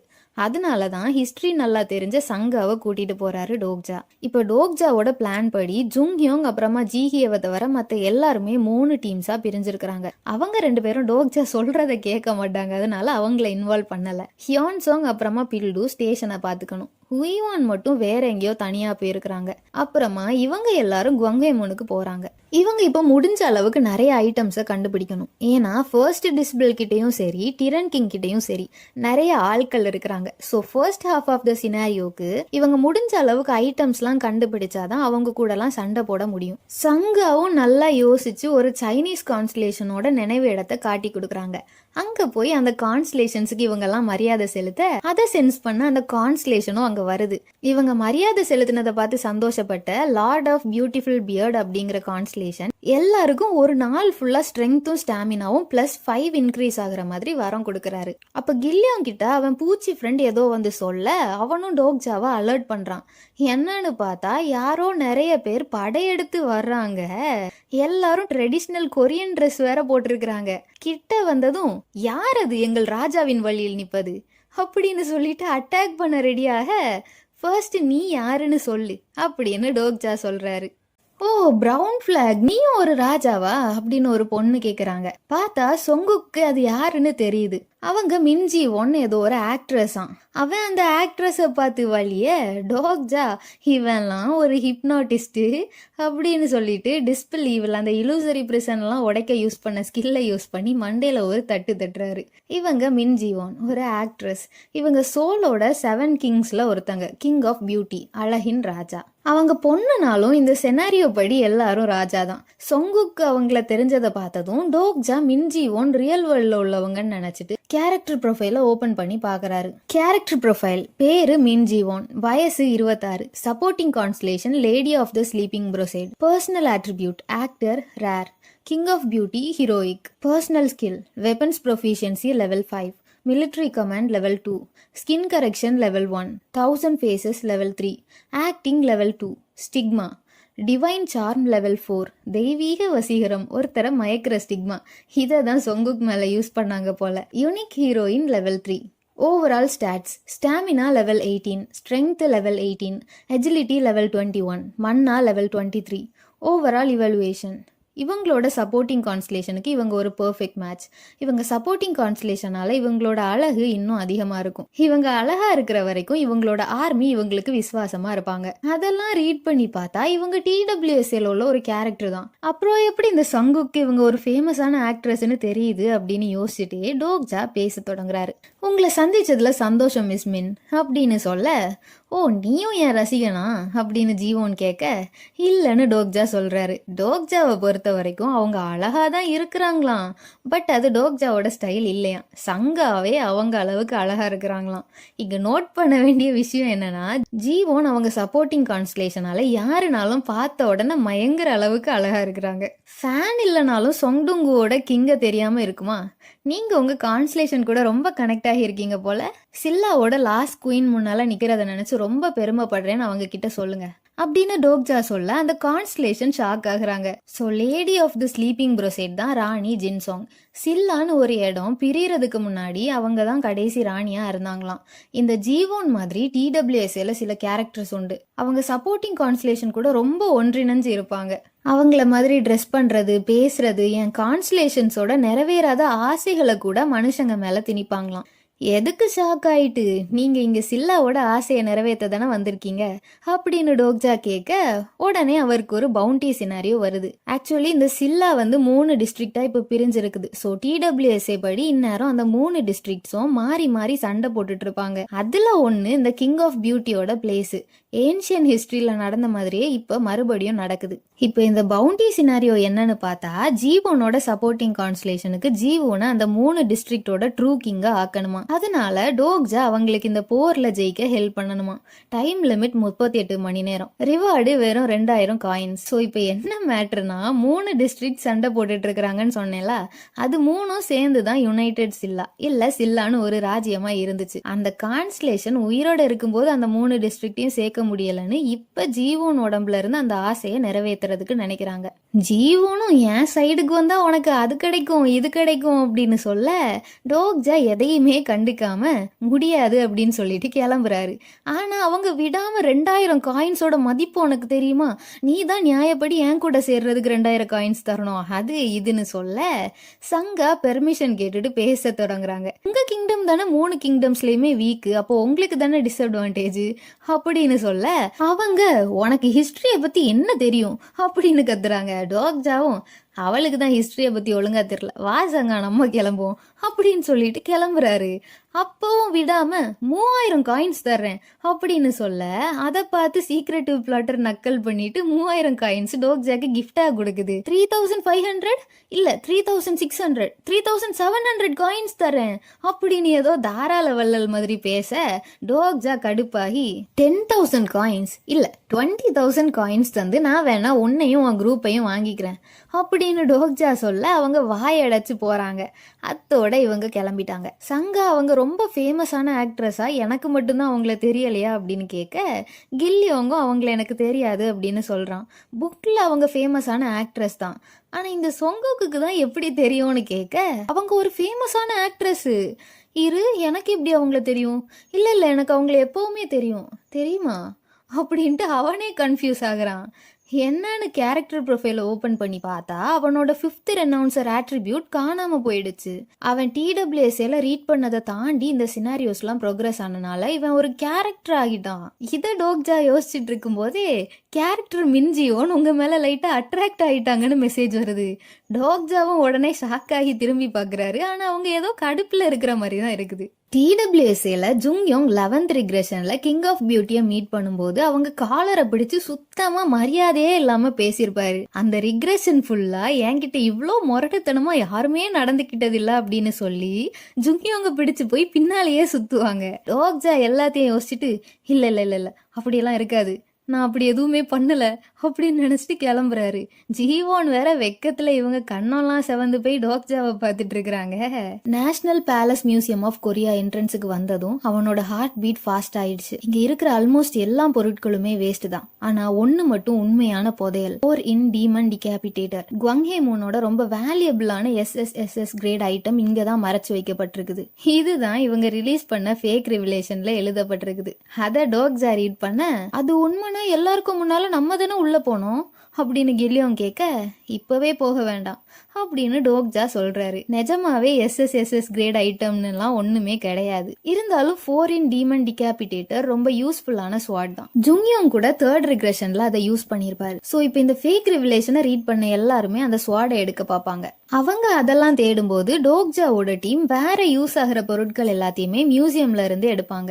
அப்படி பிளான் போட்டுட்டே இருக்கும்போது இந்த மிட் லெவல் டோக்கேபி அங்க வருது. பாரா, உங்க எல்லாரையும் இப்படி ஒரே இடத்துல பாக்குறதுல எனக்கு ரொம்ப சந்தோஷம். அதே மாதிரி நல்ல பசங்க எல்லாருக்கும் பிரைஸ் முக்கியம் அப்படின்னு அது சொல்லி முடிக்கவும் ஒரு கோல்டன் கலர் அரியணை பூமியை பொளந்துட்டு வருது. 4th main scenario kings qualification தொடங்குது. Main scenario #4 the kings qualification. Category main. Difficulty A. சினாரியோ முடிக்க குவங்ஹே மூனோட மெயின் ஸ்ட்ரீட்ல இருக்கிற ரூலர்ஸ் த்ரோனை ஆக்கிபை பண்ணணும். டைம் லிமிட் 8 மணி நேரம். Reward 10,000 coins. பெனல்டி கிடையாது. ஹிடன் சினாரியோ கிங்ஸ் பார்த்த முடிச்சவங்க மட்டும்தான் இதுல பார்ட்டிசிபேட் பண்ண முடியும். அரியணையில உட்கார போற கிங்குக்கு இங்க இருக்கிற எல்லாரையுமே ஆளுற தகுதி கிடைக்கும். மத்த கிங்ஸையும் சேர்த்துதான். ஸ்பெஷல் அடிஷனல் கண்டிஷனும் இந்த சினாரியோல இருக்குது. அதை எல்லாரும் ரீட் பண்ணும் போதே ரொம்ப கவலைப்படாதீங்க. இந்த சினாரியோவை முடிக்கிறதுக்கு உங்களுக்கு தேவையான டைம் கிடைக்கும். நீங்க கெஸ் பண்ண மாதிரியே 4th சினாரியோ எல்லாரையுமே ஆள தகுதி உள்ள ஒரு ராஜாவை தேர்ந்தெடுக்கிறதுக்கு தான் வைக்கப்பட்டிருக்குது. அதே மாதிரி எல்லா கிங்கும் அந்த அரியணையில உட்கார முடியாது. எந்த கிங்குக்கு தகுதி இருக்குதோ அவங்களால மட்டும்தான் அந்த அரியணையில இருக்க முடியும். ஃபர்ஸ்ட் குவாலிஃபிகேஷன் என்னன்னு நான் இப்ப ரிவீல் பண்றேன் அப்படின்னு சொல்லவும் ஃபர்ஸ்ட் கிங்ஸ் குவாலிஃபிகேஷன் எல்லாருக்கும் மெசேஜா வருது. அரியணைக்கு தகுதியானவர் வேற எல்லார விடவும் துணிச்சலானவரா இருக்கணும். அந்த அரியணைக்கு ஒரு வீக்கான கிங் தேவையில்லை. அதனால அதுல உட்கார தகுதி வேணும்னா உங்ககிட்ட அட்லீஸ்ட் ஒரு பிளாக் பிளாகாவது இருக்கணும். மத்த குவாலிஃபிகேஷன்ஸ் எல்லாம் கூடிய சீக்கிரம் ரிவீல் பண்ணப்படும். அட பாவிகளா அப்படின்ட்டு டோக்ஜா அந்த மெசேஜை பார்க்க, பிளாக் பிளாக் வேணும்னா அட்லீஸ்ட் 20 ஸ்டேஷனையாவது கேப்சர் பண்ணணுமே. கேப்சர் பண்ண இதுக்கு மேல ஸ்டேஷன் இருக்குமானே தெரியல அப்படின்னு சங்கா சொல்ல, இந்த கண்டிஷனை அதுக்கு போடல, பிளாகோட கலரை பிளாக்கா மாத்துறதுக்கு இன்னொரு வழியும் இருக்குது அப்படின்னு டோக்ஜா எக்ஸ்பிளைன் பண்றாரு. ஏன்னா பிளாக் கலரை மாத்துறதுக்கு வேற கிங்ஸை கொன்னு அவங்களோட பிளாகை எடுத்தா கூட கலர் மாறும். டோக்ஜா நினைச்ச மாதிரியே மத்த கிங்ஸ் எல்லாருமே ஒருத்தருக்கு ஒருத்தர் சண்டை போட தொடங்குறாங்க. அவங்க சண்டை போடட்டும், நம்ம வெஸ்ட நோக்கி போலாம் அப்படின்னு டோக்ஜா எல்லாரையும் கூட்டிட்டு ஒளிஞ்சு ஒளிஞ்சு கிளம்புறாரு. இதெல்லாம் பார்த்தா நம்ம இன்னும் கொரியால தான் இருக்கோமானே டவுட்டா இருக்குது அப்படின்னு எல்லாரும் புலம்பிக்கிட்டே இருக்கிறாங்க. அப்ப உங்களுக்கு கொஞ்சம் கூட பயமே இல்லையா சார் அப்படின்னு சொங்கு கேட்க, பயமா தான் இருக்குது. ஆனா நான் ஒரு சேலரி மேனா இருந்த போதும் சரி, இந்த TWSAவோட உலகத்துல ஒரு சர்வைவரா இருக்கும் போதும் சரி, சாகிற நேரம் வரும்போது சாக தான் செய்யணும். இப்ப நம்ம எப்படி வாழ்றோம் அப்படிங்கிறது தான் முக்கியம். அதுல மட்டும் ஃபோக்கஸ் பண்றனால இப்போதைக்கு நான் கரெக்டான வழியில தான் போயிட்டு இருக்கிறேன்னு எனக்கு தோணுது அப்படின்னு சொல்லிட்டு ஒரு சிக்னல் கொடுத்ததும் எல்லாரும் வெஸ்ட நோக்கி ஓடுறாங்க. பார்த்தா அந்த பேலஸ் மியூசியம்ல இருந்து சோல் மியூசியம் ஆஃப் ஹிஸ்டரிக்கு வந்துட்டாங்க. இங்க இப்ப கான்ஸ்டலேஷன்ஸா இருக்கிற ஆக்சுவலி உயிரோட இருக்கும்போது யூஸ் பண்ண திங்ஸ் எல்லாம் நிறைய இருக்கும். ஆனா டோக்ஜாக்கு தேவைப்படுறது ஒரு டிஸ்க். ஆனா அது எந்த ஃப்ளோர்ல இருக்குதுன்னு தான் டோக்ஜாக்கு தெரியல. சோ டோக்ஜா எல்லாரையும் பிரிஞ்சு போய் தேட சொல்றாரு. அப்படி பேசிட்டு இருக்கும் போதே யாரோ மண்ண ஆரோஸ்லாம் வச்சு டோக்ஜா அப்புறமா அவர் டீமை அட்டாக் பண்றாங்க. எல்லாரையும் உள்ள ஓட சொல்லிட்டு டோக்ஜா சண்டை போடுறதுக்கு ரெடி ஆகிறாரு. நீ எல்லாம் ஒரு ராஜாவா? உன் உயிரை மதிக்கிறாயானால் உன் கொடியை என்னிடம் ஒப்படைத்து விடு. உன் மக்கள் அனைவரும் உயிர் வாழ்வார்கள் அப்படின்னு ஒருத்தன் ரொம்ப டிராமாட்டிக்கா ஏதோ கார்ட்டூன் கேரக்டர் மாதிரி பேசிட்டு இருக்க, டோக்ஜா அவனோட கேரக்டர் ப்ரொஃபைல ஓபன் பண்ணி பாக்குறாரு. கேரக்டர் ப்ரொஃபைல்: பேரு சூ வாங்கின், வயசு 33, supporting constellation the last hero of Hansan pole, personal attribute bit part actor, அரகுர நடிகன், normal, personal skills weapon proficiency level 4, acting level 1, find the weak level 1, stigma Baekje swordsmanship level 4, fight to death சாகும் வர சண்டை போடுறது level 2, command detachment அவன் கீழே இருக்கிற எல்லாரையும் ஆர்டர் போடுறது level 3. Overall stats: stamina level 19, strength level 19, agility level 21, மன்னா level 15. Overall evaluation: ஒரு பிலோ ஆவரேஜ் மனுஷன் கூட ஸ்ட்ராங்கான சப்போர்ட்டிங் கான்ஸ்டலேஷன் இருந்தா பெரிய ஆளாகலாம் அப்படிங்கிறதுக்கான வாழும் எக்ஸாம்பிள். அவனோட ஸ்டிக்மா ரொம்ப ஆபத்தானது. ஏன்னா அவனோட கான்ஸ்டலேஷன் கூட ரொம்ப ஒன்றிணைஞ்சு போய் இருக்கிறான். பேசிக்கலி இந்த கேரக்டர்ஸ் எல்லாருக்குமே அவங்க கான்ஸ்டலேஷன் ஆல்மோஸ்ட் இவங்க உடம்புக்குள்ள வாழ்ந்துட்டு இருக்கிறாங்க. அதனாலதான் இவங்க ட்ரெஸ், நடந்துக்கிற விதம் எல்லாமே கான்ஸ்டலேஷன்ஸ் மாதிரியே பண்ணிட்டு இருக்கிறாங்க. ஆனா இப்படி ஒரு ஹியூமன் உடம்புல கான்ஸ்டலேஷன் இருக்கும்போது அந்த மனுஷன் செத்து போனா கான்ஸ்டலேஷன்ஸும் அழிஞ்சு போயிடும். டோக்ஜா முடிஞ்ச அளவுக்கு தப்பிச்சுட்டே இருக்கிறாரு. இவன் அவ்வளோ பெரிய ஆள் இல்லைனாலும் இவனோட ஸ்டிக்மா ரொம்ப ஸ்ட்ராங்.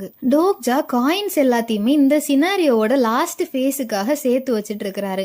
ஸோ அட்லீஸ்ட் ஒரு 20,000 காயின்ஸாவது யூஸ் பண்ணா என்னன்னு பேலன்ஸை செக் பண்றாரு. மொத்தமா 68,150 காயின்ஸ் இருக்குது. அப்ப பலவீனமாக இருக்கும் ராஜ்யத்தின் மேல் போர் தொடுக்க நீ வெக்கப்பட வேண்டும் அப்படின்னு யாரோ சொல்றாங்க. பார்த்தா கிங் ஆஃப் பியூட்டி அவங்க ஆளுங்களோட நிக்கிறாங்க. ஒரு ராணி இங்க என்ன செய்கிறாய் அப்படின்னு அவன் பதிலுக்கு கேட்க, அனைவரையும் கொச்சைப்படுத்துவதே அழிந்து போன ராஜ்யத்தின் படைத்தளபதியின் வேலையா அப்படின்னு கிங் ஆஃப் பியூட்டி கேட்க, அட பாவி அப்பவே நினைச்சேன் அப்படின்னு டோக்ஜா யோசிக்கிறாரு. அவங்க அட்ராக்ட் ஆயிட்டாங்கன்னு மெசேஜ் வந்துச்சுல, அப்பவே அங்கிருந்தே டோக்ஜாவை ஃபாலோ பண்ணிட்டே வந்திருக்கிறாங்க. மறுபடியும் கேரக்டர் மின்ஜியோன்னு உங்க மேல லைட்டா அட்ராக்ட் ஆயிட்டாங்கன்னு மெசேஜ் வருது. அட கொடுமையே அப்படின்னு டோக்ஜா பாக்குறாரு. நீ பேசிய வார்த்தை அனைத்தும் உண்மையே. பணத்தால் ஒரு மனிதனை வாங்க இயலாது. ஆகையால் அப்படி உன்னை துச்சப்படுத்தியதற்கு பலனாய் உனக்கு உதவ வந்துள்ளேன் அப்படின்னு அவங்க டோக்ஜாட்ட சொல்ல, இப்பேற்பட்ட சிறிய விஷயங்களில் ஏன் தலையிடுகிறாய்?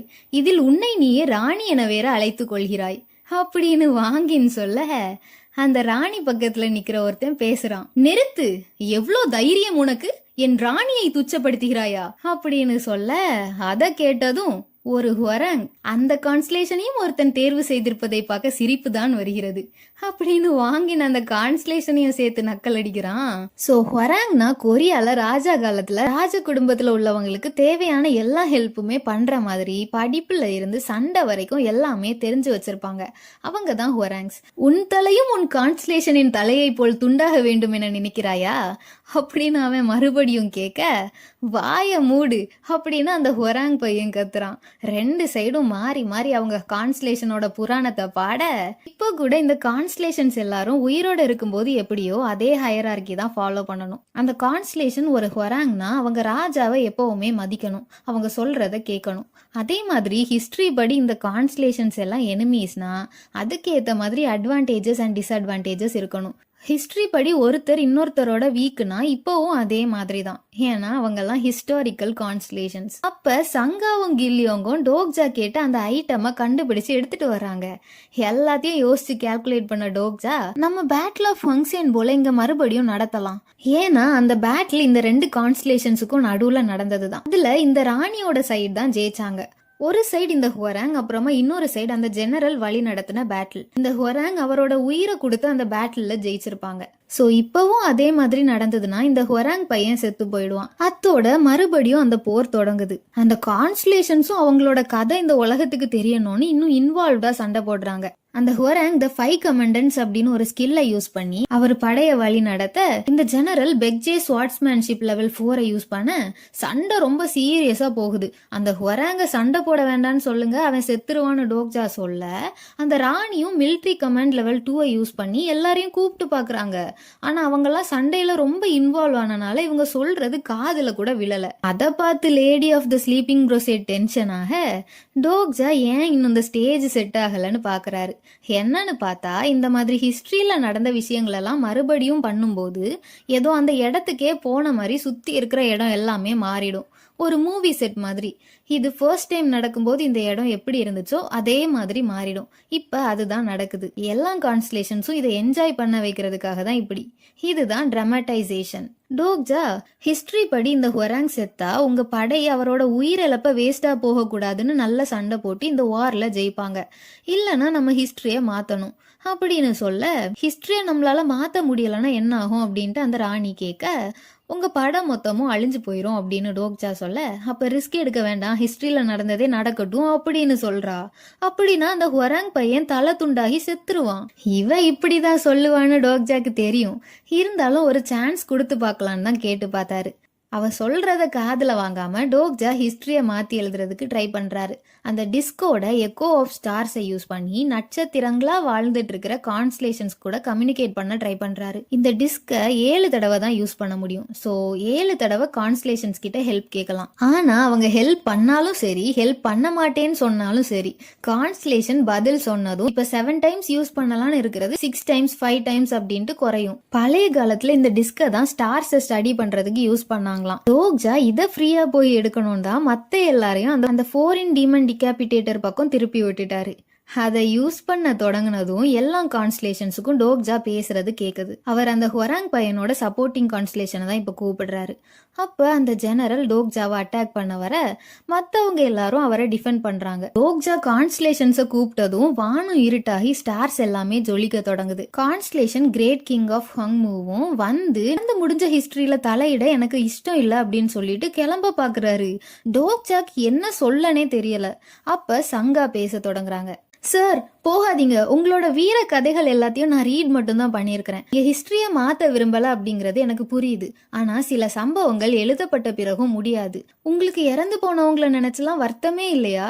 இல்ல அவங்களெல்லாம் மறந்துட்டீங்களா? ஹிஸ்டரியை யாராலையுமே மாத்த முடியாது, அதை நான் ஒத்துக்கிறேன். ஆனா நீங்க இப்ப எங்களுக்கு வந்து ஹெல்ப் பண்ணா இங்க இருக்கிற நிறைய பேரோட உயிர் காப்பாத்தப்படும். வங்சன்போல் பேட்டில் உங்களுக்கு வேணா முடிஞ்சிருக்கலாம், ஆனா எங்களுக்கு இல்ல அப்படின்னு சங்கா பெரிய ஸ்பீச்சை கொடுக்க அந்த கான்ஸ்டலேஷனும் யோசிக்கிறாரு. கம்பெனிலையும் சங்கா பிரசன்டேஷன்ஸ் எல்லாம் ரொம்ப நல்லா பண்ணுவாங்க. அந்த ஸ்கில்ஸ் அண்ட் நாலேஜ் எல்லாமே இப்படி ஒரு உலகத்துல கூட யூஸ் ஆகுது. நல்ல வேலை இவளை கூட்டிட்டு வந்தேன் அப்படின்னு டோக்ஜா பாக்குறாரு. அந்த கான்ஸ்டலேஷனும் ரிக்வெஸ்ட் அக்செப்ட் பண்ணி டோக்ஜாவோட உடம்புக்குள்ள வராரு. டோக்ஜாக்கு ஏதோ ஹார்ட்டே வெடிக்க போறது மாதிரி உடம்பெல்லாம் வலிக்குது.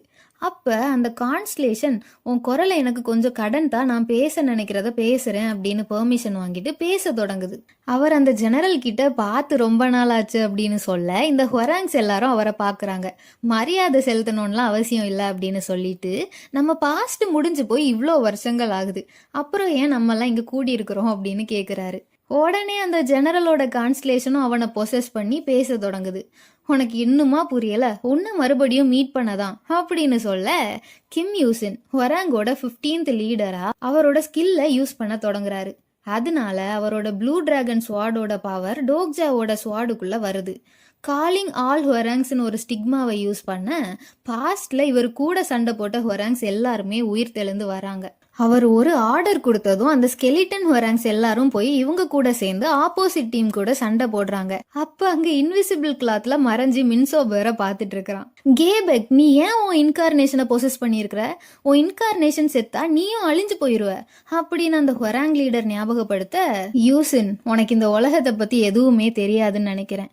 இது நியாயமே இல்லை. பாஸ்ட்லயும் சரி இந்த ஃபேக் ஸ்டேஜ்லயும் சரி என்னால உன் கூட ஒத்தை கொத்த மோதவே முடியல அப்படின்னு சொல்ல, சங்கா இந்த பேட்டில தவிர வேற எல்லா பேட்டில்லையுமே அந்த ஜெனரலோட படை தான் ஜெயிச்சதுன்னு, ஒரு தடவை கூட 2 பேரும் ஒத்தை கொத்த மோதலன்னு எக்ஸ்பிளைன் பண்றாங்க. கிம் யூசன் இந்த ஹொராங்கோட லீடரை எல்லாரும் கோலன்னு சொல்லுவாங்க.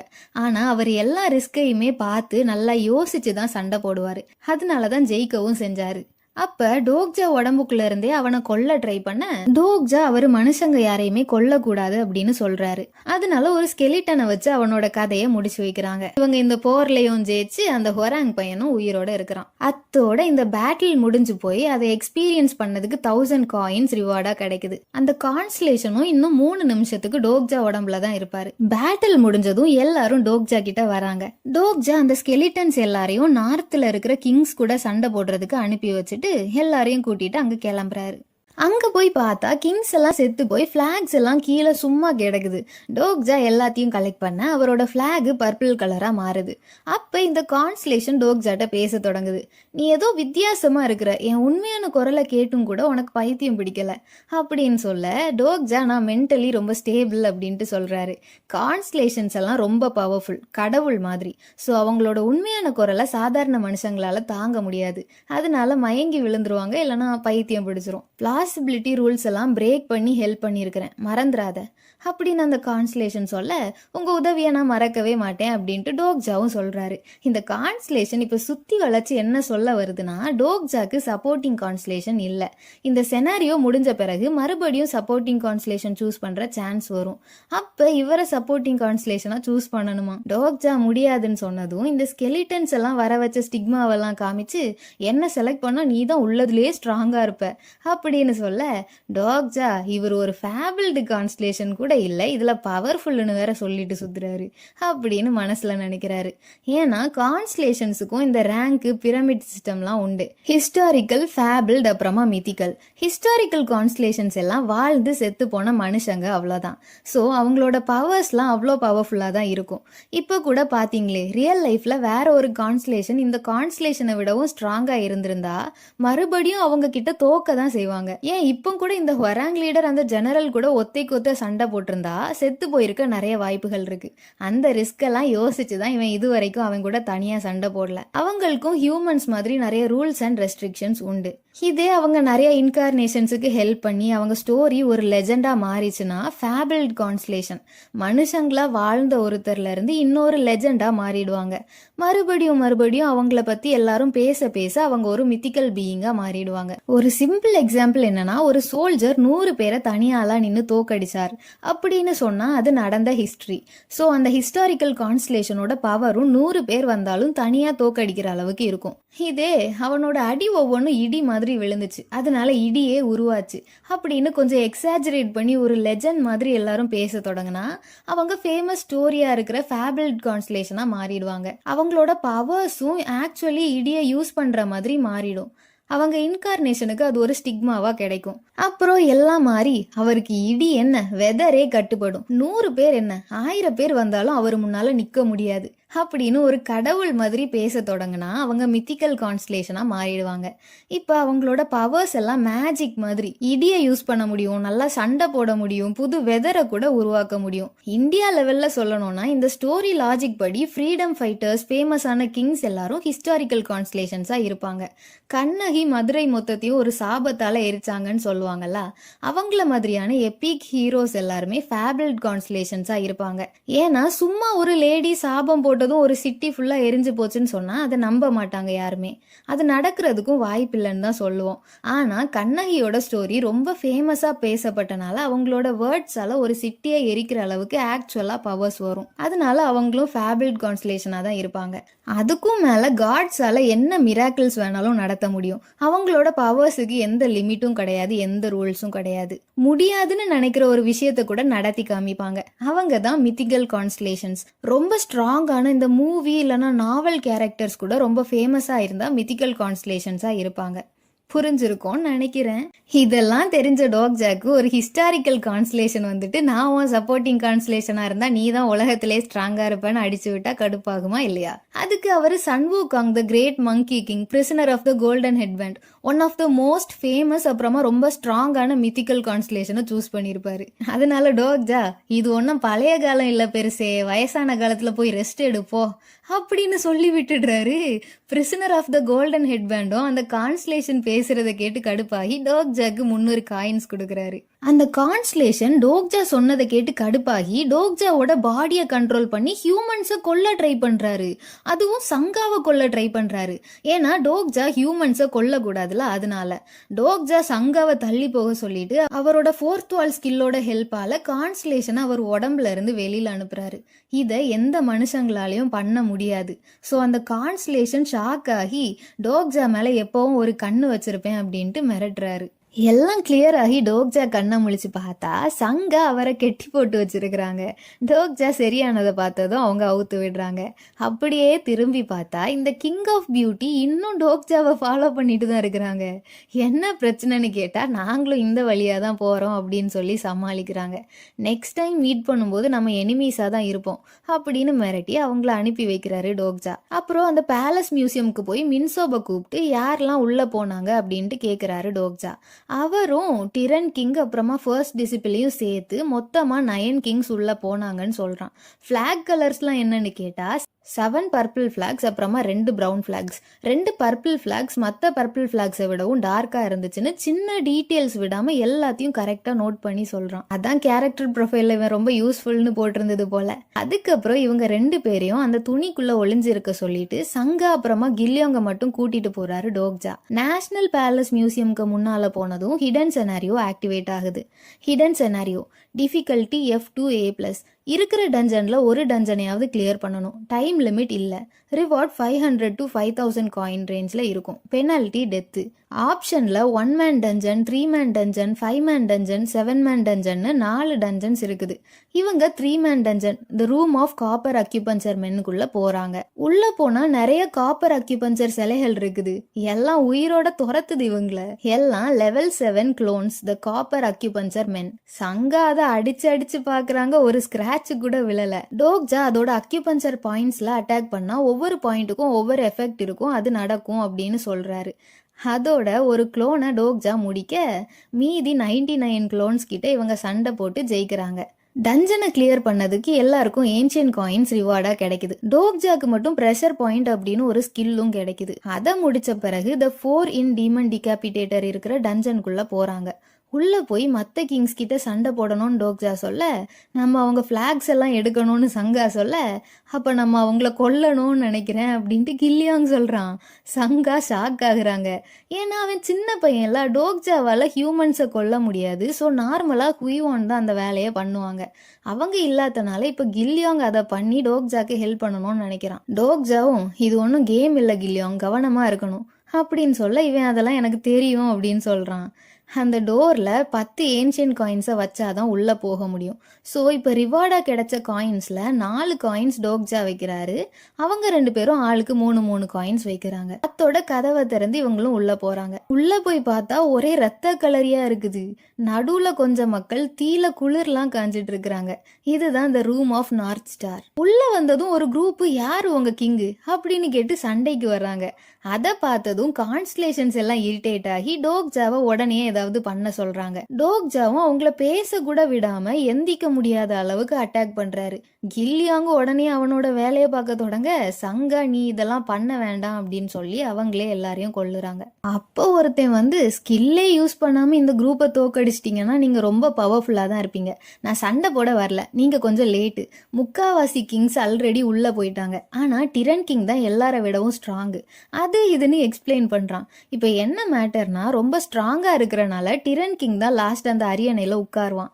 அப்படி நடந்துச்சுன்னா ரொம்ப கஷ்டம். ஏன்னா அவன் ரொம்ப கெட்டவன். இவனோட கிங்கு ரொம்ப நல்லவரான். மக்கள் எல்லாரையும் நல்லா பார்த்துப்பாங்களாம். இன்னும் சில கிங்ஸ் ஹெல்ப் பண்ண ஒத்துக்கிட்டாங்களாம். எல்லாரும் சேர்ந்து டிரன் கிங் கூட சண்டை போட்டா அவனை தோக்கடிச்சிடலாம் அப்படின்ட்டு பிளான் போட்டிருக்கிறாங்க. இவனோட கிங்கு யாருன்னு பார்த்தா அந்த ஒத்தக்கண்ணு ஃபார்ச்சூன் டெல்லரு. ஹுயிவான் கூட அடிக்கடி சொல்லிட்டே இருப்பாங்களே, பார்க்க அந்த கான்ஸ்லேஷன் மாதிரி இருக்கணும்னு மொட்டை கூட அடிச்சிருக்கிறான். டோக்ஜா அவனோட கேரக்டர் சம்மரியை பார்க்குறாரு. கேரக்டர் சம்மரி: பேரு சா சங்யோங், supporting constellation one eyed Maitreya, attribute cult leader heroic, Maitreya king heroic, personal skills weapon proficiency level 5, mental barrier level 3, eloquent speech level 3, false prayer, அது இதுன்னு நிறைய ஸ்கில்ஸ் இருக்குது. Stigma, promised land level 2, mind reading level 2, accuse as a devil level 3, overall stats: stamina level 28, strength level 26, agility level 28, mana level 25. Overall evaluation: அவரோட ஒத்த கண்ணுல இருந்து யாராலையும் தப்பிக்க முடியாது. அவரு முன்னால இருமாதீங்க அப்படின்ட்டு போட்டிருக்குது. டோக்ஜா ஹுயிவான் மட்டும் இங்க இருந்திருந்தா நல்லா இருக்கும்னு நினைச்சிட்டே பேர் சொல்லி இன்ட்ரடியூஸ் ஆகிக்கிறாரு. அவரு, நான் நல்லா ஃபேஸ் ரீடிங் பண்ணுவேன், உங்களுக்கும் பண்ணட்டா அப்படின்னு கேட்க டோக்ஜா ஓகே சொல்றாரு. உடனே அவர் மைண்ட் ரீடிங் ஸ்கில் ஆக்டிவேட் பண்றாரு. அவரோட மைண்ட் ரீடிங் ஸ்கில் ஒரு குட்டி சம்மரி கொடுக்கும், அவ்வளோதான். இப்போ ஹியான்சாங் மாதிரி என்ன சொன்னாலும் செய்யற ஆளுங்களுக்கு புஷ் ஓவர் டெவில் அப்படின்னு சொல்லும். ஹான்மியோங்கோ மாதிரி ஆட்களுக்கு முதுகுல குத்துற டெவில் அப்படின்னு சொல்லும். இப்போ டோக்ஜாக்கு என்ன வந்திருக்குதுன்னா, a devil who should not be messed with. அப்படின்னா பேசிக்கா அவனை யாரும் பகச்சிக்க கூடாது அப்படின்னு சொல்லியிருக்குது. அதை பார்த்ததும் எப்பவும் போல இவன் ஒரு சாத்தான் அப்படின்னு சொல்லிட்டு, இல்லை நான் தப்பா பார்த்துட்டேன் அப்படின்ட்டு டோக்ஜாவை பகச்சிக்காம பிளானை 1 மணி நேரத்துல செயல்படுத்தலாம் அப்படின்னு சொல்லிட்டு கிளம்பிடுறாரு. அந்த ஒத்தக்கன் ஃபார்ச்சூன் டெல்லர் கிளம்புனதும், இவ்வளோ நேரமா பேசிட்டு இருக்கிற இவன் யாரு அப்படின்ட்டு டோக்ஜா கேட்க, நான் தான் ஹான் சூயோங், அவரோட அசிஸ்டன்ட் அப்படின்னு சொல்றான். அதை கேட்டதும் டோக்ஜா இவனோட கேரக்டர் ப்ரொஃபைலை பார்க்க ட்ரை பண்றாரு. ஆனா இவனுக்கு கேரக்டர் ப்ரொஃபைல் இல்லை. அதை பார்த்துட்டு டோக்ஜா ஷாக் ஆகி இவன் யாருன்னு புரிஞ்சிக்க, என்னாச்சு அப்படின்னு சூயோங் கேட்க, ஒன்றும் இல்லை, ஒரு நிமிஷம் சாத்தானை பார்த்தேன்னு நினைச்சேன் அப்படின்னு சொல்றாரு. அத்தோட கவர்ட் கிங், கோழைகளின் ராஜா. பிரால்னா இந்த கொச்சன்னு சத்தம் போட்டுட்டே சண்டை போடுவாங்கல்ல அது.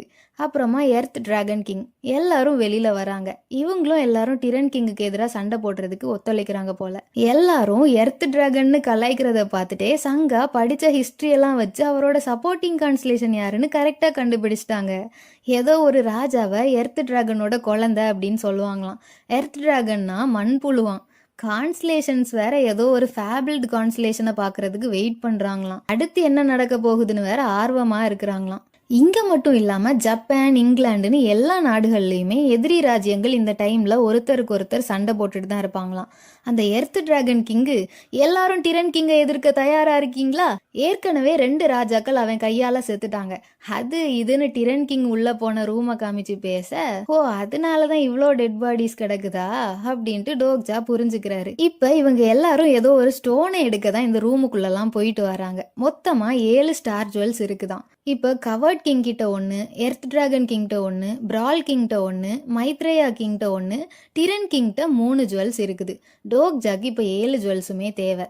எல்லாரும் அந்த ரூமுக்குள்ள போய் டிரன் கிங்கிட்ட சண்டை போட ரெடியாக, சூயோங் என்னடானா இது நல்லா இருக்குது, நம்மலாம் ஏதோ நாவலுக்குள்ள இருக்கிற மாதிரியே இருக்குது அப்படின்னு சொல்ல, ஓ நாவலா அப்படின்னு சொல்லிட்டு டோக்ஜாவும் அவன் பேசுறதெல்லாம் கேட்டுட்டு இருக்கிறாரு. ஸ்டோரிஸ்ல தான் இப்படி ஒரு மேப் இருக்கும். மேப்பை ஃபாலோ பண்ணி அந்த லொகேஷனுக்கு போனா ஒரு பெட்டி இருக்கும். அந்த பெட்டிக்குள்ள விலை உயர்ந்த ஸ்வாட் இருக்கும். அந்த ஸ்வாடை வச்சிருக்கவங்க தான் உள்ளதுலேயே பவர்ஃபுல்னு சொல்லுவாங்க அப்படின்னு அவன் சொல்ல, எல்லா நாவல்ஸ்லயும் காமனா இருக்கிற ஒரு கிளிஷே இது அப்படின்னு டோக்ஜா சொல்ல, நீ நிறைய நாவல்ஸ் ரீட் பண்ணிருப்ப போல அப்படின்னு அவன் கேட்க, ஆமா நிறைய ரீட் பண்ணியிருக்கிறேன். நான் ரீட் பண்ண ஸ்டோரிஸ்லலாம் அந்த கிளிஷேயோட எண்ட்ல ஒரு ட்விஸ்ட் இருக்கும்.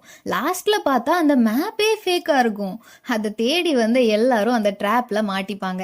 நம்ம இப்ப இருக்கிற சிச்சுவேஷனும் அது மாதிரி தான் இருக்குது அப்படின்னு டோக்ஜா சொல்ல, அவன் ஏன்னு கேட்குறான். டோக்ஜா அந்த கிளிஷேஸ்லாம் எனக்கு பிடிக்காது அப்படின்னு சொல்ல, அவன் எல்லாரும் இன்னும் அதை விரும்பி ரீட் பண்றனால தான் ஆத்தர்ஸ்லாம் அதை ஆட் பண்ண வேண்டியதா இருக்குது அப்படின்னு சொல்ல, மக்கள் ரீட் பண்றாங்க அப்படிங்கிற ஒரே காரணத்துக்காக ஆத்தர்ஸ் அதெல்லாம் எழுதுனா அவங்க ஆத்தரா இருக்கிறதுக்கே வெக்கப்படணும். ஏதோ இப்ப நம்ம நாவல்லையும் இல்லை, நம்ம நாவல் கேரக்டர்ஸும் இல்லை, அப்புறம் எதுக்கு அதை பத்தி கவலைப்பட்டுட்டு அப்படின்னு டோக்ஜா சொல்ல, நம்ம இப்போ ஒரு நாவலுக்குள்ளதான் இருக்கிறோம் அப்படின்னு சொன்னா நீ இப்ப என்ன பண்ணுவ? நீ ஒரு ஆத்தரா இருந்தா என்ன பண்ணிருப்ப டோக்ஜா அப்படின்னு கேட்க, நான் ஒரு டோக்ஜா சோ அதை பத்தி இதுவரை யோசிக்கல அப்படின்னு டோக்ஜா சொல்றாரு. டோக்ஜானா கொரியன்ல ரீடர்னு அர்த்தம். அவன் நீயே ஆத்தரா இருந்தாலும் இப்படிதான் கிளிஷேஸ் எழுதுவ அது இதுன்னு ஒளறிட்டே இருக்கிறான். என்ன நீ ஒரு உண்மையான ஆத்தர் மாதிரியே பேசுற? கிளிஷேஸ் ஆட் பண்றது தப்பு இல்ல, ஆனா பிளேஜரைஸ் பண்றது தப்பு அப்படின்னு டோக்ஜா சொல்ல, இப்போ வர எல்லா ஸ்டோரிஸுமே ஒரே மாதிரி தான் இருக்குது, அப்புறம் எப்படி அது பிளேஜரைஸ் பண்ணதாகும்? அது இதுன்னு அவன் வளர, நான்லாம் வித்தியாசமா ஏதாவது பண்ணியிருப்பேன் அப்படின்னு டோக்ஜா சொல்றாரு. என்ன பண்ணிருப்ப அப்படின்னு கேட்டா, சூயோங்கோட தலைய வெட்டி போட்டுடுறாரு. பார்த்தா அது அந்த ஃபர்ஸ்ட் டிசிபிளோட இன்னொரு அவதாரு. அந்த தலையை எடுத்து உன் உண்மையான பேரு சூயோங் தானா அப்படின்னு கேட்க, ஆமான்னு சொல்றான். அப்ப நீ தான் அந்த ஃபேக் ரிவிலேஷனை பரப்புனியா? இல்ல, நான் உன் பிளேஜரைஸ்ட் ஸ்டோரியை தான் பரப்புனேன். என் ஸ்டோரி ஒரு மாஸ்டர் பீஸ், அதை போய் அந்த குப்பை கூட கம்பேர் பண்ற? ஓ அப்ப நீ TWSAவை ரீட் பண்ணியிருக்கிறியா அப்படின்னு மாற மாற சண்டை போட, ஏதோ ஒரு ரிங் வந்து அங்க இருக்கிற எல்லாரையும் அட்டாக் பண்ணுது. என்னன்னு பார்த்தா டிரன் கிங் வந்துட்டான். அவன் பல்லாக்க வச்சு வழியில இருக்கிற எல்லாரையும் அடிச்சு போட்டுட்டு கீழே இறங்குறான். டோக்ஜா அவனோட கேரக்டர் ப்ரொஃபைல ஓபன் பண்ணி பாக்குறாரு. பேரு ஜாங் யான்ஹூ, வயசு 33, supporting constellation great king Hansan, personal attribute circus performer rare, tyrant king heroic. டிரன்ட்னா வேற யாரை பத்தியுமே யோசிக்காம சர்வாதிகாரம் பண்றது. ஸோ பேசிக்கலி ரொம்ப மோசமானவன். Personal skill grappling proficiency level 5. கிராப்லிங்னாலும் சண்டை போடுறதுக்கு யூஸ் பண்ற ஒரு டேர்ம் தான். Sky steps level 3. Weapons proficiency level 5. Stigma பிளாங்குயின் டேங்க் லெவல் 5. இப்ப யூஸ் பண்ணானே பல்லாக்க வச்சு எல்லாரையும் அடிச்சு போடுறது அதுதான். Masked dance level 5. Tyranny level 4. Overall stats stigma level 30, strength level 28, agility level 28, mana level 34 + 2 அப்போ 36. ஓவரால் இவாலுவேஷன் கொரியன் ஹிஸ்டரியிலேயே மோசமான டிரன் கிங்கும் சொசைட்டி அவனை ஏமாத்திடுச்சுன்னு நினைக்கிற ஒருத்தனும் கை கோர்த்துருக்காங்க. அதனால இந்த புது பவரை வச்சு சொசைட்டி மேல அவன் ரிவெஞ்ச் எடுப்பான். Starter pack, growth pack, new scenario package எல்லாமே இப்ப யூஸ்ல இருக்குது. இவ்வளோ பேக்கேஜஸை யூஸ் பண்றனால தான் இவன் இவ்வளோ ஸ்ட்ராங்கா இருக்கிறான். நாவல்ல இருந்ததை விடவும் ரொம்ப ஸ்ட்ராங்கா இருக்கிறான். அப்புறமா அந்த 3 வீல்டு ரிங்கை வேற வச்சிருக்கிறான். அவனோட சப்போர்ட்டிங் கான்ஸ்லேஷன் கூட வேற ரொம்ப ஒன்றிணைந்து போய் இருக்கிறான்.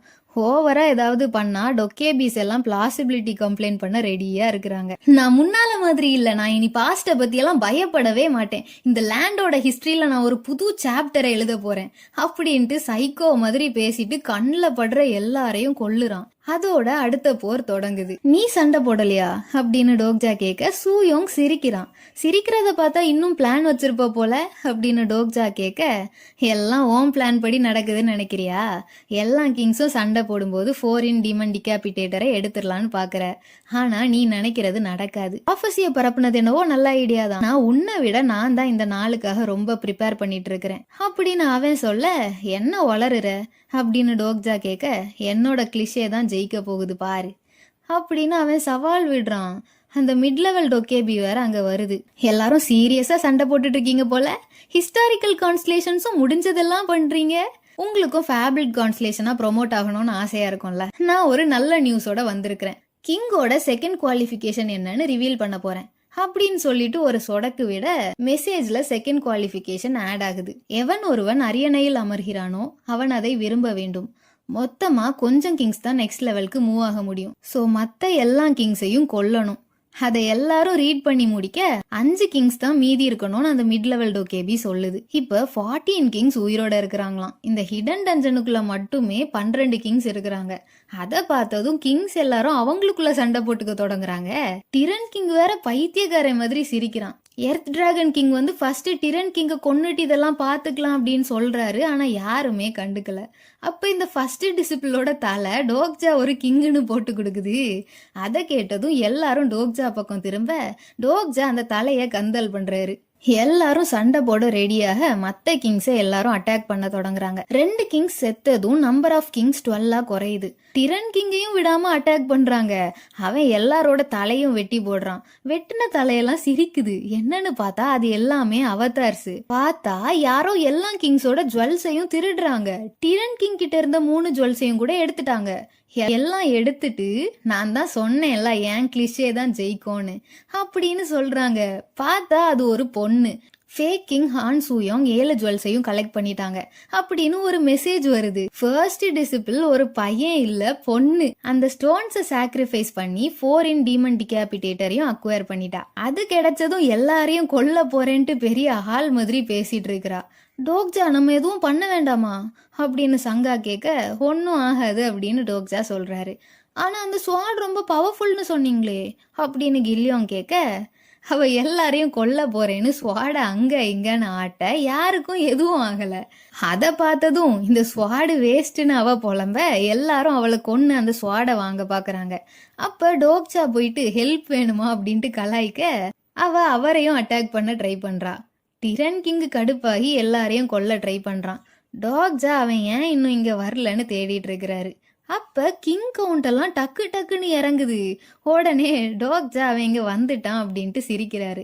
எல்லாரும் நம்பர் குறையறத பார்த்து பயந்துட்டாங்க. டிரன் கிங் வேற சைக்கோ மாதிரி எல்லாரு கூடவும் சண்டை போடுறான். அப்ப அவன் தலை மேல இருக்கிற செவுரு உடஞ்சு மண்டையிலேயே விழுது. அவ்வளவுதான், டிரன் கிங் கத்தம் கத்தம்.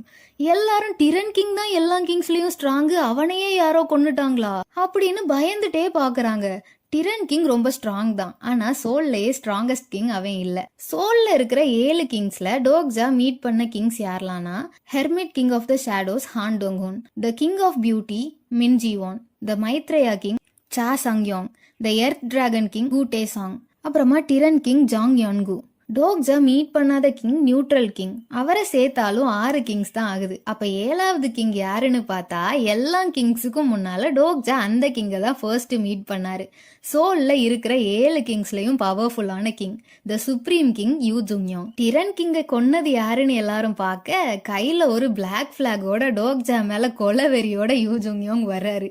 இவரு எப்ப வந்தாலும் டோக்ஜாவை கொல்ற மைண்ட் செட்ல தான் வர்றாரு. டோக்ஜா என்ன பண்றாருன்னு பார்த்தா நீ லேட்டுன்னு சிரிச்சுட்டே கைய கட்டுறாரு. ஏன் கடுப்புல இருக்கிறாருன்னா எல்லாம் டோக்ஜா பார்த்து வச்ச வேலைதான். இங்கேயே சாக வேண்டாம்னு நினைச்சனா சுவாடத்தா அப்படின்னு டோக்ஜா சூயோங் கிட்ட கேட்க அவ கொடுக்க மாட்டேங்கிறா. கில்யோங் சிக்னல் கொடுத்ததும் அந்த பெரிய பூச்சிய ஜுங்யோங் கூட சண்டை போட கூப்பிடுறான். அதை பார்த்துட்டு இருக்கும் போது தலையில ஒரு தட்டு போட்டு ஸ்வாடையும் பிளாகையும் சூயோங் கிட்ட இருந்து சுட்டுட்டு ஓடுறாரு. அத்தோட டோக்ஜாவோட பர்பிள் பிளாக் பிளாக் கலர் பிளாகா மாறுது. ஸோ கிங்ஸ் குவாலிஃபிகேஷனோட செகண்ட் கண்டிஷன் சாட்டிஸ்ஃபை ஆகுது. டோக்ஜா டிரன் கிங்கோட 3 வீல்டு ரிங்கு, டிராகன் ஜாரு, அது இதுன்னு கலெக்ட் பண்ணிட்டு இருக்கிறாரு. ஜுங்யோங் டோக்ஜாவை கொல்ல வர்றாரு. டோக்ஜா எர்த் டிராகன் கிங்க நடுவுல வச்சு தப்பிச்சிட்டாரு. ஆனா அந்த கிங்கு தான் பாவம் செத்துட்டாரு. ஜுங்யோங் என்னனாலும் பேசி தீத்துக்கலாம் அப்படின்னு டோக்ஜா சொல்ல, அந்த லெட்டர் அப்படின்னு ஜுங்யோங் சொல்ல, என்ன லெட்டர் அப்படின்னு டோக்ஜா கேட்க, என் தங்கச்சி எங்கடா அப்படின்னு ஜுங்யோங் கொலை வெறியில கேட்க, அது எப்படி எனக்கு தெரியும் அப்படின்னு டோக்ஜா நடிக்க, ஜுங்யோங்கோட லை டிடெக்ஷன் ஸ்கில் போட்டு கொடுத்துருச்சு. டோக்ஜா சமாளிச்சு பாக்குறாரு. ஜுங்யோங் உன்னை அப்பவே கொன்னு இருக்கணும் அப்படின்னு பல்ல கடிச்சிட்டே சொல்ல, ஹே ஹே காம் டவுன், நீங்க இப்பவே சண்டை போடக்கூடாது, குவாலிஃபிகேஷன்ஸ் எல்லாம் கரெக்டா இருக்குது, ஸோ அப்படின்னு அந்த மிட் லெவல் டோகேபி வந்து பேச, மீதி இருக்கிற கிங்ஸ் எல்லாருமே லாஸ்ட் ஸ்டேஜ் நடக்கிற இடத்துக்கு டிரான்ஸ்போர்ட் ஆகுறாங்க. ஜுங்யோங் டோக்ஜா அப்படின்னு கத்திட்டே மறைஞ்சு போறாரு. என்னன்னு பார்த்தா எல்லா கிங்ஸுமே அந்த அரியணையை சுத்தி இருக்கிற பேரியருக்குள்ள டிரான்ஸ்போர்ட் ஆகுறாங்க. டோக்ஜா மட்டும் டிஸ்குவாலிஃபை ஆகி வெளியில நிக்கிறாரு. ஏன்னு பார்த்தா டார்கெட் ஸ்டேஷனை டோக்ஜா இன்னும் ஆக்கியூபையே பண்ணல. இந்த பிரச்சனையில முக்கியமான விஷயத்த மறந்துட்டாரு. பிக் பிக்சர்ல ஃபோக்கஸ் பண்ணி இம்பார்ட்டன்ட் டீட்டெயிலை மிஸ் பண்ணிட்டியே. முன்னால உள்ள ஃபேஸஸ்லாம் முடிக்காம பின்னால உள்ள ஃபேஸ்லாம் கம்ப்ளீட் பண்ண முடியாது, நாங்க மறந்துருவோம்னு நினைச்சியா அப்படின்னு அந்த மிட் லெவல் டோகேபி கலாய்க்குது. டோக்ஜா இப்போ ஃபுல் ஸ்பீடில் ஓடி போய் அந்த ஜங்ஷன் ஸ்டேஷனை ஆக்கியூபை பண்ணாலும் அவர் திரும்பி வர்றதுக்கு முன்னால எல்லாம் முடிஞ்சு போயிடும். என்ன பண்ணன்னு டோக்ஜா முழிக்க, சங்கா ஹுய்வோன்லாம் வர்றாங்க. ஹுய்வோன் கூட ஒரு குட்டி பொண்ணும் இருக்கிறா.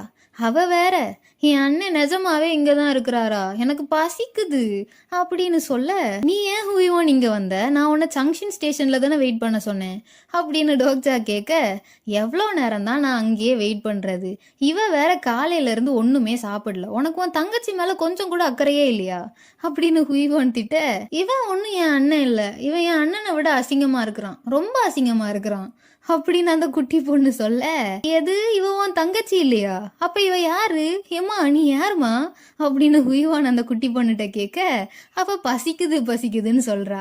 ஜுங்யோங் மாதிரியே பேசுற இவ தான் ஜுங்யோங்கோட குட்டி தங்கச்சி. ரூஃப் டாப்ல டோக்ஜா ஜுங்யோங்க்கு ஒரு லெட்டர் எழுதினாரே, ஜிஹியை கூட உங்க லவ் லெட்டரை நான் பத்திரமா மாஸ்டர் கிட்ட கொடுப்பேன்னு சொன்னாலே, அந்த லெட்டர்ல இந்த குட்டி பொண்ணை பத்தி தான் எழுதியிருப்பாரு.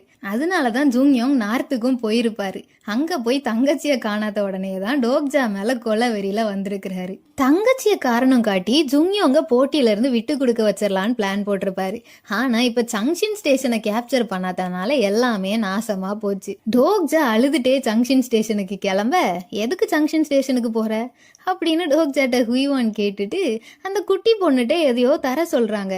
என்னன்னு பார்த்தா அவ வாய்க்குள்ள இருந்து ஏதோ ஒரு பிளாக் போல வெளியில எடுக்கிறா. இதுதான் யூமியாவோட இன்வென்ட்ரி ஸ்கில்லு. இது என்னது அப்படின்ட்டு எல்லாரும் பார்த்தா எப்படி இருக்குது அப்படின்னு ஹுய்வான் கேட்க, டோக்ஜா ஷாக் ஆகுறாரு. ஸ்டேஷனை கேப்சர் பண்ண பிளாக் போல் தானே வேணும் அப்படின்னு ஹுய்வான் அசால்ட்டா கேட்க, டோக்ஜா TWSல கூட இப்படி யாருமே பண்ணல அப்படின்ட்டு ஷாக் ஆகுறாரு. ஏதோ எக்க நிக்க வைக்கிற ஒரு கான்ஸ்டலேஷன் வேற ஹுய்வானோட ஐடியாவை கேட்டு மெய்சிலிருத்து போயிட்டாராம். டோக்ஜா பார்க்க, பிளாக வைடா அப்படின்னு ஹுய்வான் சொல்ல, டோக்ஜாவும் ஒர்க் பண்ணுமோ என்னவோன்ட்டு பிளாக வைக்க, உங்க குரூப் ஜங்ஷன் ஸ்டேஷனை ஆக்கிபை பண்ணிட்டீங்க, கேப்சர் த ஃபிளாக் சினாரியோவை முடிச்சதுக்கு 2000 காயின்ஸ் ரிவார்டா வேற கிடைக்குது. அதை பார்த்ததும் ஹுய்வானும் மியாவும் கை தட்டுறாங்க. டோக்ஜா கிங்ஸ் குவாலிஃபிகேஷன் நடக்கிற இடத்துக்கு டிரான்ஸ்போர்ட் ஆகுறாரு. மொத்தமா இந்த சினாரியோல ஃபர்ஸ்ட் ஃபிளாக் எடுக்கிறவங்க ஸ்டேஷன் லீடர் ஆவாங்க. 10 ஸ்டேஷன்ஸ் ஆக்கியூபை பண்ணா கிங் ஆவாங்க. 20 ஸ்டேஷன்ஸ் இல்லைன்னா தேவையான அளவு ஃபிளாக் கலெக்ட் பண்ணா பிளாக் ஃபிளாக் கிடைக்கும். டார்கெட் ஸ்டேஷனையும் கேப்சர் பண்ணணும். கடைசி வர உயிரோட இருக்கணும். ஒரு ஸ்ட்ராங்கான கிங்கால மட்டும்தான் இது எல்லாத்தையுமே பண்ண முடியும். அப்படி இருக்கிற 5 ஸ்ட்ராங்கஸ்ட் கிங்ஸ் தான் இப்ப இந்த பேரியருக்குள்ள இருக்கிறாங்க. டோக்ஜா உள்ள போனனால இப்ப 3rd குவாலிஃபிகேஷன் ரிவீல் ஆகுது. ராஜாவா இருக்கிறவங்க தனியா இருந்தாலும் ஸ்ட்ராங்கா இருக்கணும். தகுதியை நிரூபிக்க ஸ்கில்ஸ், சப்போர்ட்டிங் கான்ஸ்டலேஷனோட ஹெல்ப் எதுவுமே யூஸ் பண்ணாம சண்டை போடணும். அட்டாக், டிஃபென்ஸ் எல்லாம் இன்க்ரீஸ் பண்ற ஐட்டம்ஸ் எதையுமே யூஸ் பண்ண முடியாது. எல்லாரோட ஸ்டாட்ஸ், ஸ்ட்ரென்த், ஸ்டாமினா, எஜிலிட்டி மண்ணா லெவல் 10 மாறிடும். ஒரே ஒரு கிங் மீதி இருக்கிற வரைக்கும் இந்த சண்டை நடந்துட்டே இருக்கும். உள்ள இருக்கிறது யாரெல்லாம் பார்த்தா, king of beauty Min Jiwan, Maitreya king சா சங்யோங், சுப்ரீம் கிங் யூ ஜுங்யோங், நியூட்ரல் கிங் ஜான் இல்டு, அப்புறமா டோக்ஜா நியூட்ரல் கிங் சண்டையில இருந்து விலகிடுறாரு. ஜுங்யோங்க எந்த ரெஸ்ட்ரிக்ஷன்ஸுமே இல்லாம உள்ள விட்டிருந்தா சண்டை தொடங்குனதும் தெரிஞ்சிருக்காது, முடிஞ்சதும் தெரிஞ்சிருக்காது. ஆனா இப்ப ஜுங்யோங்குக்கும் எல்லார மாதிரி ஸ்டாட்ஸ் 10ல தான் இருக்கும். அதனாலதான் சண்டை இன்னும் போயிட்டு இருக்குது. கிங் ஆஃப் பியூட்டி டோக்ஜா கூட சண்டை போட இஷ்டம் இல்லைன்னு சொல்ல, நீ வித்ட்ரா பண்ணலன்னா நான் உன் கூட சண்டை போடுவேன் அப்படின்ட்டு டோக்ஜா சொல்றாரு. என்ன தோக்கடிக்கிறது ஒன்றும் அவ்வளோ ஈஸிலாம் இல்லை அப்படின்ட்டு அவங்களும் சொல்றாங்க. ஆனா சண்டை நடந்தாலும் இந்த ட்ரெஸ்ல எப்படி சண்டை போடுவாங்க இவங்க? ஏதோ இவங்க இப்படி பேசிட்டு இருக்கும்போதே ஜுங்யோங் மைத்ரேயாவை பந்தாடிட்டு இருக்கிறாரு. மைத்ரேயாவை விடவும் ஜுங்யோங் ரொம்ப ஸ்ட்ராங்கா இருக்கிறாரு. என்னன்னு பார்த்தா ஆஸ் அ கேமரா இந்த ரூல்ஸ்ல இருக்கிற ஒரு லூப் ஹோலை ஜுங்யோங் கண்டுபிடிச்சிருக்கிறாரு. ஸ்கில்லை யூஸ் பண்ணக்கூடாது, ஐட்டம்ஸை யூஸ் பண்ணக்கூடாது, கான்ஸ்லேஷன்ஸோட ஹெல்ப்பையும் யூஸ் பண்ணக்கூடாது. ஆனா காயின்ஸை யூஸ் பண்ணக்கூடாதுன்னு எங்கேயுமே சொல்லல. ஸோ காயின்ஸ் யூஸ் பண்ணி ஜுங்யோங் ஸ்டாட்ஸ் எல்லாத்தையும் இன்க்ரீஸ் பண்ணிட்டாரு. கிங் ஆஃப் பியூட்டியோட கான்ஸ்லேஷன் செனாரியோ ஃபேரா தான் நடக்குதா அப்படின்ட்டு கொஸ்டின் கேட்க, என்ன பிரச்சனை, அவன் காயின்ஸ் யூஸ் பண்ணணும்னு நினைச்சா அவன் யூஸ் பண்ணலாம். ஆனா இப்ப காயின்ஸ் யூஸ் பண்ணி இன்க்ரீஸ் பண்ற ஸ்டாட்ஸ் எல்லாமே செனாரியோ முடிஞ்சதும் ரீசெட் ஆயிரும். ஸோ காயின்ஸ் யூஸ் பண்றதுக்கு முன்னாடி யோசிச்சுக்கோங்க அப்படின்னு அந்த மிட் லெவல் டோகேபி எக்ஸ்பிளைன் பண்ணுது. ஜுங்யோங் மைத்ரேயா கிங்க எந்திரிச்சு சண்டை போட கூட முடியாத அளவுக்கு அடிச்சு போட்டுடுறாரு. அதனால அவரு டிஸ்குவாலிஃபை ஆக அடுத்து கிங் ஆஃப் பியூட்டி பக்கம் திரும்புறாரு ஜுங்யோங். மத்த கிங்ஸ் எல்லாருமே இந்த சினாரியோவை ஸ்ட்ராங்கா இருந்தாதான் முடிக்க முடியும்னு ஆல்ரெடி எல்லா காயின்ஸையுமே யூஸ் பண்ணிருப்பாங்க. ஆனா ஜுங்யோங் எப்பவுமே தேவைக்கு காயின்ஸ் வச்சிருப்பாரு. எப்படியும் 30,000ல இருந்து 40,000 காயின்ஸ் ஜுங்யோங் வச்சிருப்பாருன்னு டோக்ஜா கெஸ் பண்றாரு. பயத்துல கிங் ஆஃப் பியூட்டியும் வித்ட்ரா பண்ண டோக்ஜாவும் ஜுங்யோங்கும் மட்டும்தான் இப்ப மீதி இருக்கிறாங்க. டோக்ஜா அவர்கிட்ட தான் ஜுங்யோங் ஃபர்ஸ்ட் சண்டை போட வருவாருன்னு நினைச்சாரு. ஆனா ஜுங்யோங் டோக்ஜா எவ்வளவு ஸ்ட்ராங்கா இருக்கிறாருன்னு பார்க்க இவ்வளோ நேரம் வெயிட் பண்ணிருக்கிறாரு. அந்த அரியணையில உட்கார்ந்தாதான் அவர் தங்கச்சிய காப்பாற்ற முடியும்னு கம்மி காயின்ஸ் யூஸ் பண்ணி எப்படியாவது ஜெயிக்கணும்னு தான் பாப்பாரு ஜுங்யோங். ஆனா டோக்ஜாவை கண்டிப்பா குறைச்சி எடை போட்டுட்டாருன்னு தான் சொல்லணும். ஜுங்யோங் செத்துறாத அப்படின்னு டோக்ஜா சொல்ல ஜுங்யோங் ஷாக் ஆகுறாரு. என்னன்னு பார்த்தா 72,000 காயின்ஸை யூஸ் பண்ணி லெவல் 10ல இருந்த ஸ்ட்ரென்த்தை லெவல் 100க்கு மாத்திட்டாரு டோக்ஜா. உங்க ஸ்ட்ரென்த் மனுஷங்களோட ஸ்ட்ரென்த் எல்லாத்தையுமே தாண்டிடுச்சு. நீங்க தான் ஃபர்ஸ்ட் டைம் ஸ்ட்ரென்த்தை 3 டிஜிட்ஸ்க்கு கொண்டு போயிருக்கீங்க. 30,000 காயின்ஸ் ரிவார்டா கிடைச்சிருக்குது அப்படின்னு டோக்ஜாக்கு மெசேஜஸ் வருது. ஜுங்யோங்கும் உடனே எஜிலிட்டியை இன்க்ரீஸ் பண்றதுக்கு 10,000 காயின்ஸ் ஸ்பெண்ட் பண்ணி பாக்குறாரு. ஆனா டோக்ஜா ஓடி போய் ஒரு குத்து, ஜுங்யோங் பறந்து போயிட்டாரு. டோக்ஜா ஓவரா அடிச்சிட்டனோ, அவன் சாகலையே அப்படின்னு போயிட்டு ஜுங்யோங் அப்படின்னு தூக்கி பாக்குறாரு. ஆனா ஜுங்யோங் இன்னும் உயிரோட டோக்ஜாவை முறைச்சிட்டே தான் இருக்கிறாரு. இந்த அடியை வாங்கிட்டு இவன் எப்படி இன்னும் மயங்காம இருக்கிறான் அப்படின்ட்டு டோக்ஜா ஆச்சரியப்பட பார்த்தா தலைவர் கண்ணை திறந்துட்டே மயங்கி விழுந்துட்டாரு.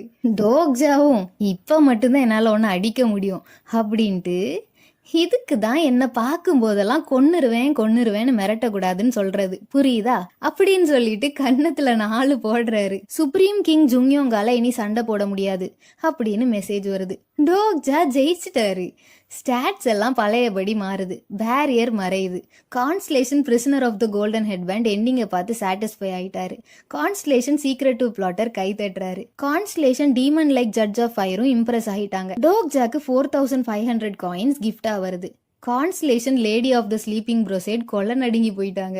கான்ஸ்லேஷன் ஒன் ஐடு மைத்ரேயா ஐபேச்சை கலத்தி தூக்கி அடிச்சிட்டாரு.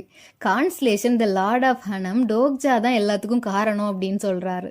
வெல், இது ஒரு ஃபேர் ஃபைட் தான். சோல்ல இருக்கிற எல்லா இன்கார்னேஷனுக்கும் ஒரு அனௌன்ஸ்மெண்ட். இந்த அரியணைக்கான புது ஓனர் கிடைச்சிட்டாரு அப்படின்னு இந்த மிட் லெவல் டோகேபி பில்டப் பண்ண, கொஞ்சம் வெயிட் பண்ணு, நான் தான் இன்னும் அந்த அரியணையிலே உட்காரலையே அப்படின்னு டோக்ஜா கேட்க, எப்படியும் உட்கார தானே போற அப்படின்னு அந்த மிட் லெவல் டோகேபி கேட்க, இதை என்ன பண்றது அப்படின்னு டோக்ஜா யோசிக்க, மத்த மனுஷங்களை நீ என்ன வேணாலும் பண்ண வைக்கலாம், அதோட பேர்ல இருக்கிற மாதிரியே இதுல உட்கார்ந்தா நீ இவங்க எல்லாரோட லீடர் ஆயிருவ அப்படின்னு அந்த மிட் லெவல் டோகேபி எக்ஸ்பிளைன் பண்ண, அவ்வளோதானா, எல்லாம் கேக்குறதுக்கு ரொம்ப நல்லா தான் இருக்குது, நான் ரூல் பண்ற இடத்துக்கு நான் போடுறது தான் ரூல்ஸா, அது உண்மைதானா அப்படின்னு டோக்ஜா கேட்க, உனக்கு கிடைக்க வேண்டியது தான் கிடைச்சிருக்குது, இவ்வளோ தூரம் உயிரை பணையம் வச்சு சண்டை போட்டு வந்திருக்கிறல்ல அப்படின்னு அது சொல்ல, அப்ப இதுல உட்கார்ந்தா பிளாசிபிலிட்டி ரூல்ஸ் எல்லாம் என்னால மாத்த முடியுமா நான் ரூல் பண்ற இடத்துல, நல்லா பொய் சொல்ற, ஒருவேளை நீ டொக்கேபியா இருக்கிறனாலயோ பொய் சொல்லக்கூடாதுன்னுலாம் உங்க மேனேஜ்மெண்ட்ல ரூல்ஸ் போடலையா அப்படின்னு டோக்ஜா அந்த டொக்கேபிய வெறுப்பேத்த, ஆர்கியூ பண்ணி டைம் வேஸ்ட் பண்ணாம அதுல போய் உட்காரு, செனாரியோ முடியட்டும், இப்படியே பேசிட்டு இருந்தேன்னா நான் அதை அழிச்சிருவேன் அப்படின்னு மிரட்ட எனக்கும் ஒரு பிரச்சனையும் இல்ல அப்படின்னு டோக்ஜா கொஞ்சம் கூட மதிக்காம பேச டொக்கேபி சரி கடுப்பாகுது. அத்தோட எல்லார்கிட்டயும் டோக்ஜா பேச தொடங்குறாரு. நான் இந்த ரூலர்ஸ் த்ரோன்ல உட்கார மாட்டேன் அப்படின்னு டோக்ஜா சொல்ல எல்லாரும் ஷாக் ஆகி இவனுக்கு என்ன பைத்தியமா அப்படின்ட்டு பாக்குறாங்க. மழை வேற ஓஹோன்னு பெய்யுது. இப்ப நீ என்ன சொன்ன அப்படின்னு அந்த டொக்கேபி டென்ஷனாக நான் அதுல உட்கார மாட்டேன் அப்படின்னு டோக்ஜா மறுபடியும் சொல்ல எதுக்குடா அடம் பிடிக்கிற, அதுல போய் நீ உட்காரலன்னா சோல்ல யாருமே 5th சினாரியோவை தாண்ட மாட்டீங்க அப்படின்னு அந்த டொக்கேபி கடுப்புல பேச எல்லாரும் வாயை மூடிட்டு அதுல போய் உட்காரு அப்படின்ட்டு கத்துறாங்க. அந்த டொக்கேபி மறுபடியும் பேசுது. அதுல நீ உட்கார்ந்தா போதும், உனக்கு தேவையானது அந்த அரியணையே உனக்கு தரும், அதுல இருந்தாலே நீ ஒரு ஃபேபிள் ஆகிடுவ. ஃபேபிள்னா அந்த ஃபேமஸா பேசப்படுற ஒரு கதை. உனக்கு ஹெல்ப் பண்ற கான்ஸ்டலேஷனும் ஒரு ஃபேபிள் கான்ஸ்டலேஷனா மாறிடுவாங்க. அப்புறம் இப்பவே நான் உன்னை வார்ன் பண்றேன், நான் மத்த லோ லெவல் டொக்கேபி மாதிரி கிடையாது, அதனால உன் பாச்சாலாம் என்கிட்ட பழிக்காது அப்படின்னு மிரட்டுது. அந்த டொக்கேபி சொன்னது உண்மைதான். இந்த த்ரோன் இல்லனா 5th சினாரியோவை முடிக்கிறது கஷ்டம்தான். ஆனா இது சில விஷயங்கள் எல்லாம் சொல்லாம மறைக்குது. இந்த அரியணைய ஒரே ஒரு தடவை யூஸ் பண்ணா கூட டோக்ஜாவால எல்லா சினாரியோஸையும் முடிக்க முடியாது. இத ஜுங்யோங் TWSல அவரோட 41வது ரிக்ரெஷன்ல தான் புரிஞ்சுப்பாரு. ராஜா ஆகுறத ஏண்டா வேண்டான்னு சொல்ற அப்படின்னு கூட்டத்துல ஒருத்தன் கத்த, நான் உன்கிட்ட ஒரு கேள்வி கேக்குறேன், நீ ஏன் நான் ராஜா ஆகணும்னு ஆசைப்படுற அப்படின்னு டோக்ஜா கேட்க அவன் முழிக்கிறான். நான் இந்த சிம்மாசனத்துல உட்கார்ந்ததும் உன்னை கொன்னுட்டா என்ன பண்ணுவேன்? அப்புறம் நீங்கெல்லாம் இவ்வளோ நாள் ஒரு டெமோக்ராட்டிக் கண்ட்ரியில வாழ்ந்துட்டு இருந்தீங்க, ஞாபகம் இருக்குதா? ஏதோ ராஜா காலத்துல உள்ள அடிமைகள் மாதிரி பேசுறீங்க. அப்புறம் முக்கியமா உங்களை மாதிரி பட்டவங்களெல்லாம் ஆள்றதுக்கு எனக்கு விருப்பம் இல்லை, அதனாலதான் நான் இந்த ரூலர்ஸ் த்ரோன்ல உட்கார மாட்டேன்னு சொல்றேன். அதே மாதிரி எனக்கு உங்களை மாதிரி மோசமான கான்ஸ்டலேஷன்ஸ் கூட சப்போர்ட் கான்ட்ராக்ட் போடுறதுக்கும் எனக்கு சுத்தமா விருப்பம் இல்ல. வேற யாராவது இதுல உட்காரணும்னு நினைச்சா அவங்களையும் நிறுத்துவேன் அப்படின்னு டோக்ஜா அந்த த்ரோன் முன்னால நின்னு எல்லாரையும் மிரட்ட, நீ என் பொறுமைய ரொம்ப சோதிக்கிற அப்படின்னு அந்த டொக்கேபி கத்த, இன்னும் எவ்வளோ நாளைக்கு தான் இந்த டொக்கேபி ஆசைப்படுற மாதிரி செனாரியோஸ்லாம் பண்ணிட்டு இருப்பீங்க? யாரையாவது இந்த அரியணையில உட்கார வச்சா என்ன நடக்கும்னு உங்களுக்கு கொஞ்சம் கூட புரியலையா? இது மனுஷங்களுக்கு மட்டும் கிடையாது, கொரியால இருக்கிற எல்லா கான்ஸ்டலேஷன்ஸுக்கும் சேர்த்துதான். எல்லா கான்ஸ்டலேஷன்ஸும் ஒன்னு இல்லனோ உங்களுக்கு வேற வேற ரேங்க்ஸ் உண்டோன்னு எனக்கு தெரியும். ஆனா இவ்வளோ நாள் பண்ணது போதாதா? எவ்வளோ நாள் தான் உங்க பிரச்சனைகளுக்காக இந்த நாடு கஷ்டப்படணும்? நீங்க ஹிஸ்டரியை உருவாக்கி ஹிஸ்டாரிக்கல் கான்ஸ்டலேஷன் ஆவீங்க, உங்க இன்கார்னேஷனை வச்சு ஃபேமஸ் ஸ்டோரி எல்லாம் கிரியேட் பண்ணி ஃபேபிள் கான்ஸ்டலேஷன்ஸா மாறுவீங்க. அப்புறம் என்ன, இந்த வானத்துல இருக்கிறதுலே பிரைட்டஸ்ட் ஸ்டாரா மாறினதுக்கு அப்புறம் என்ன?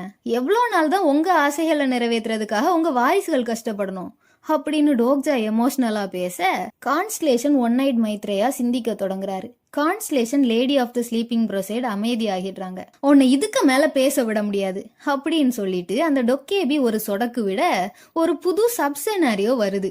Sub scenario usurp the throne, difficulty B.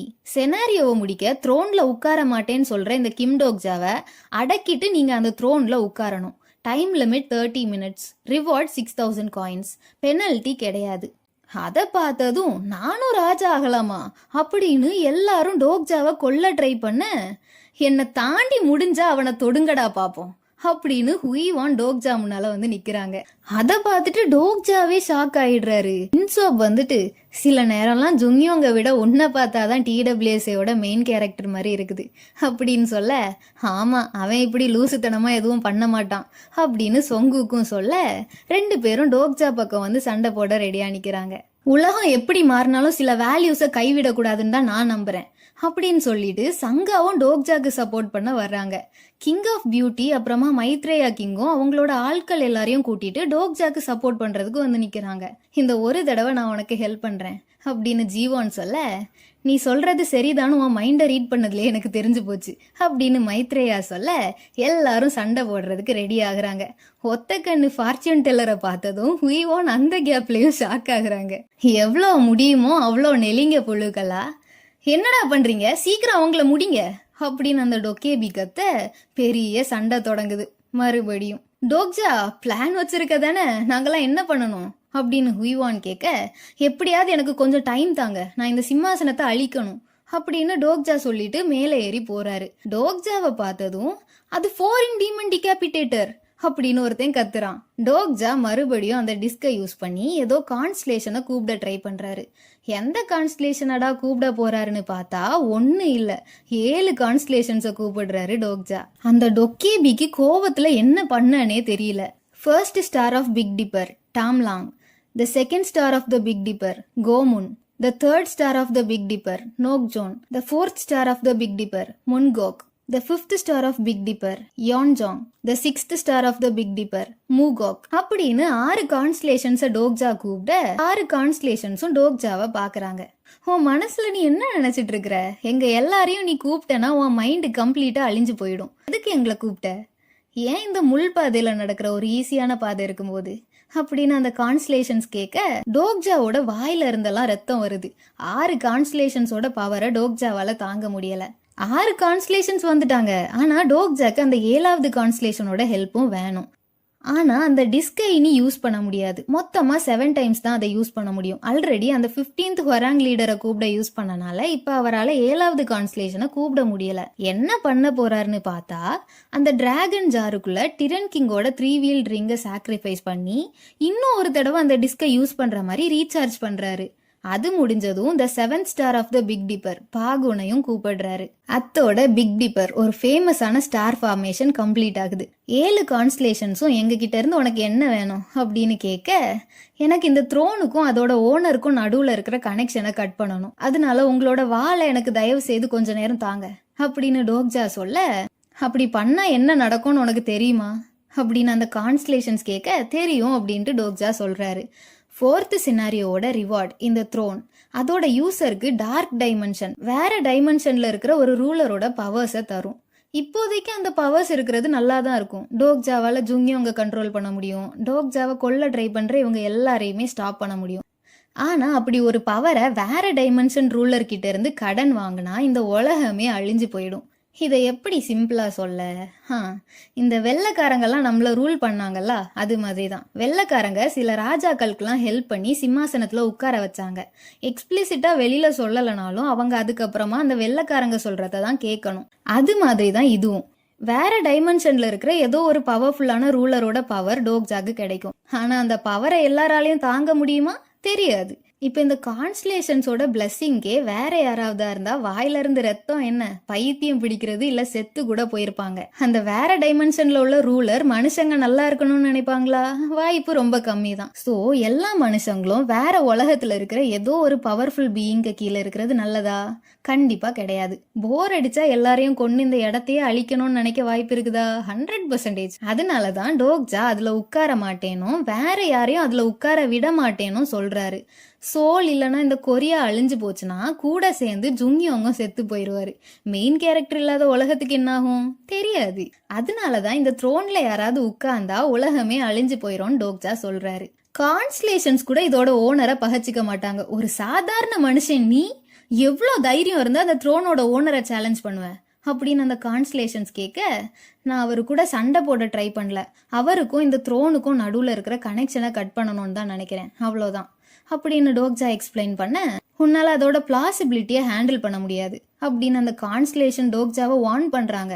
பரவாயில்ல எனக்கு ஹெல்ப் பண்ணுங்க அப்படின்னு டோக்ஜா சொல்றாரு. அந்த கான்ஸ்டலேஷன்ஸோட பவரால S+ great item 4 in demon decapitator constellation ஆர்டிஃபேக்டா அப்கிரேட் ஆகுது. உன் டிசிஷனை நாங்க மதிக்கிறோம், நீ இங்கேயே செத்தாலும் நாங்க உன்னை மறக்க மாட்டோம் அப்படின்னு அந்த கான்ஸ்டலேஷன் சொல்றாங்க. இந்த 4 in டீமன் டிகாபிடேட்டர் ரிச்சுவல்ஸ்ல யூஸ் பண்ற ஒரு ஸ்வாடு.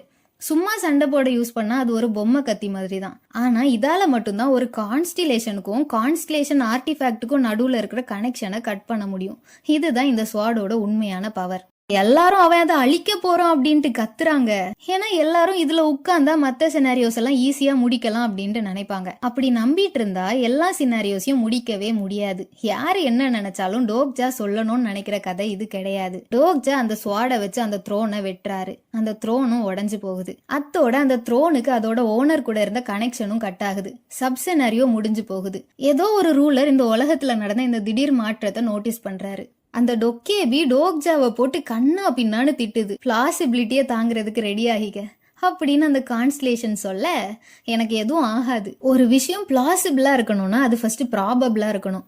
என்னால முடிஞ்ச அளவுக்கு எல்லாத்தையுமே பிளாசிபிளா காமிச்சேன் அப்படின்னு டோக்ஜா யோசிக்க, இங்க ப்ராபபிலிட்டி ஒரு விஷயம் நடக்குமா நடக்காதா, பண்ண முடியுமா முடியாதா அப்படிங்கிறது தான். பிளாசிபிலிட்டி ஆல்ரெடி நான் எக்ஸ்பிளைன் பண்ணிட்டேன். நடந்த விஷயம் நம்புற மாதிரி இருக்குதா இல்லையா அப்படிங்கிறது.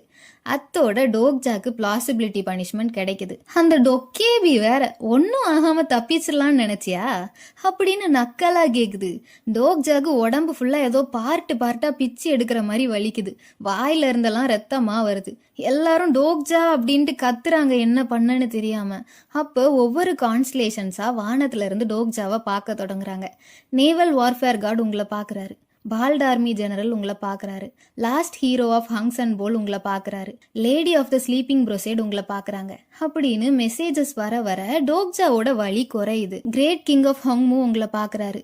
ஒன் நைட் மைத்ரேயா உங்களை பாக்குறாரு அப்படின்னு மெசேஜ் வந்துட்டே இருக்குது.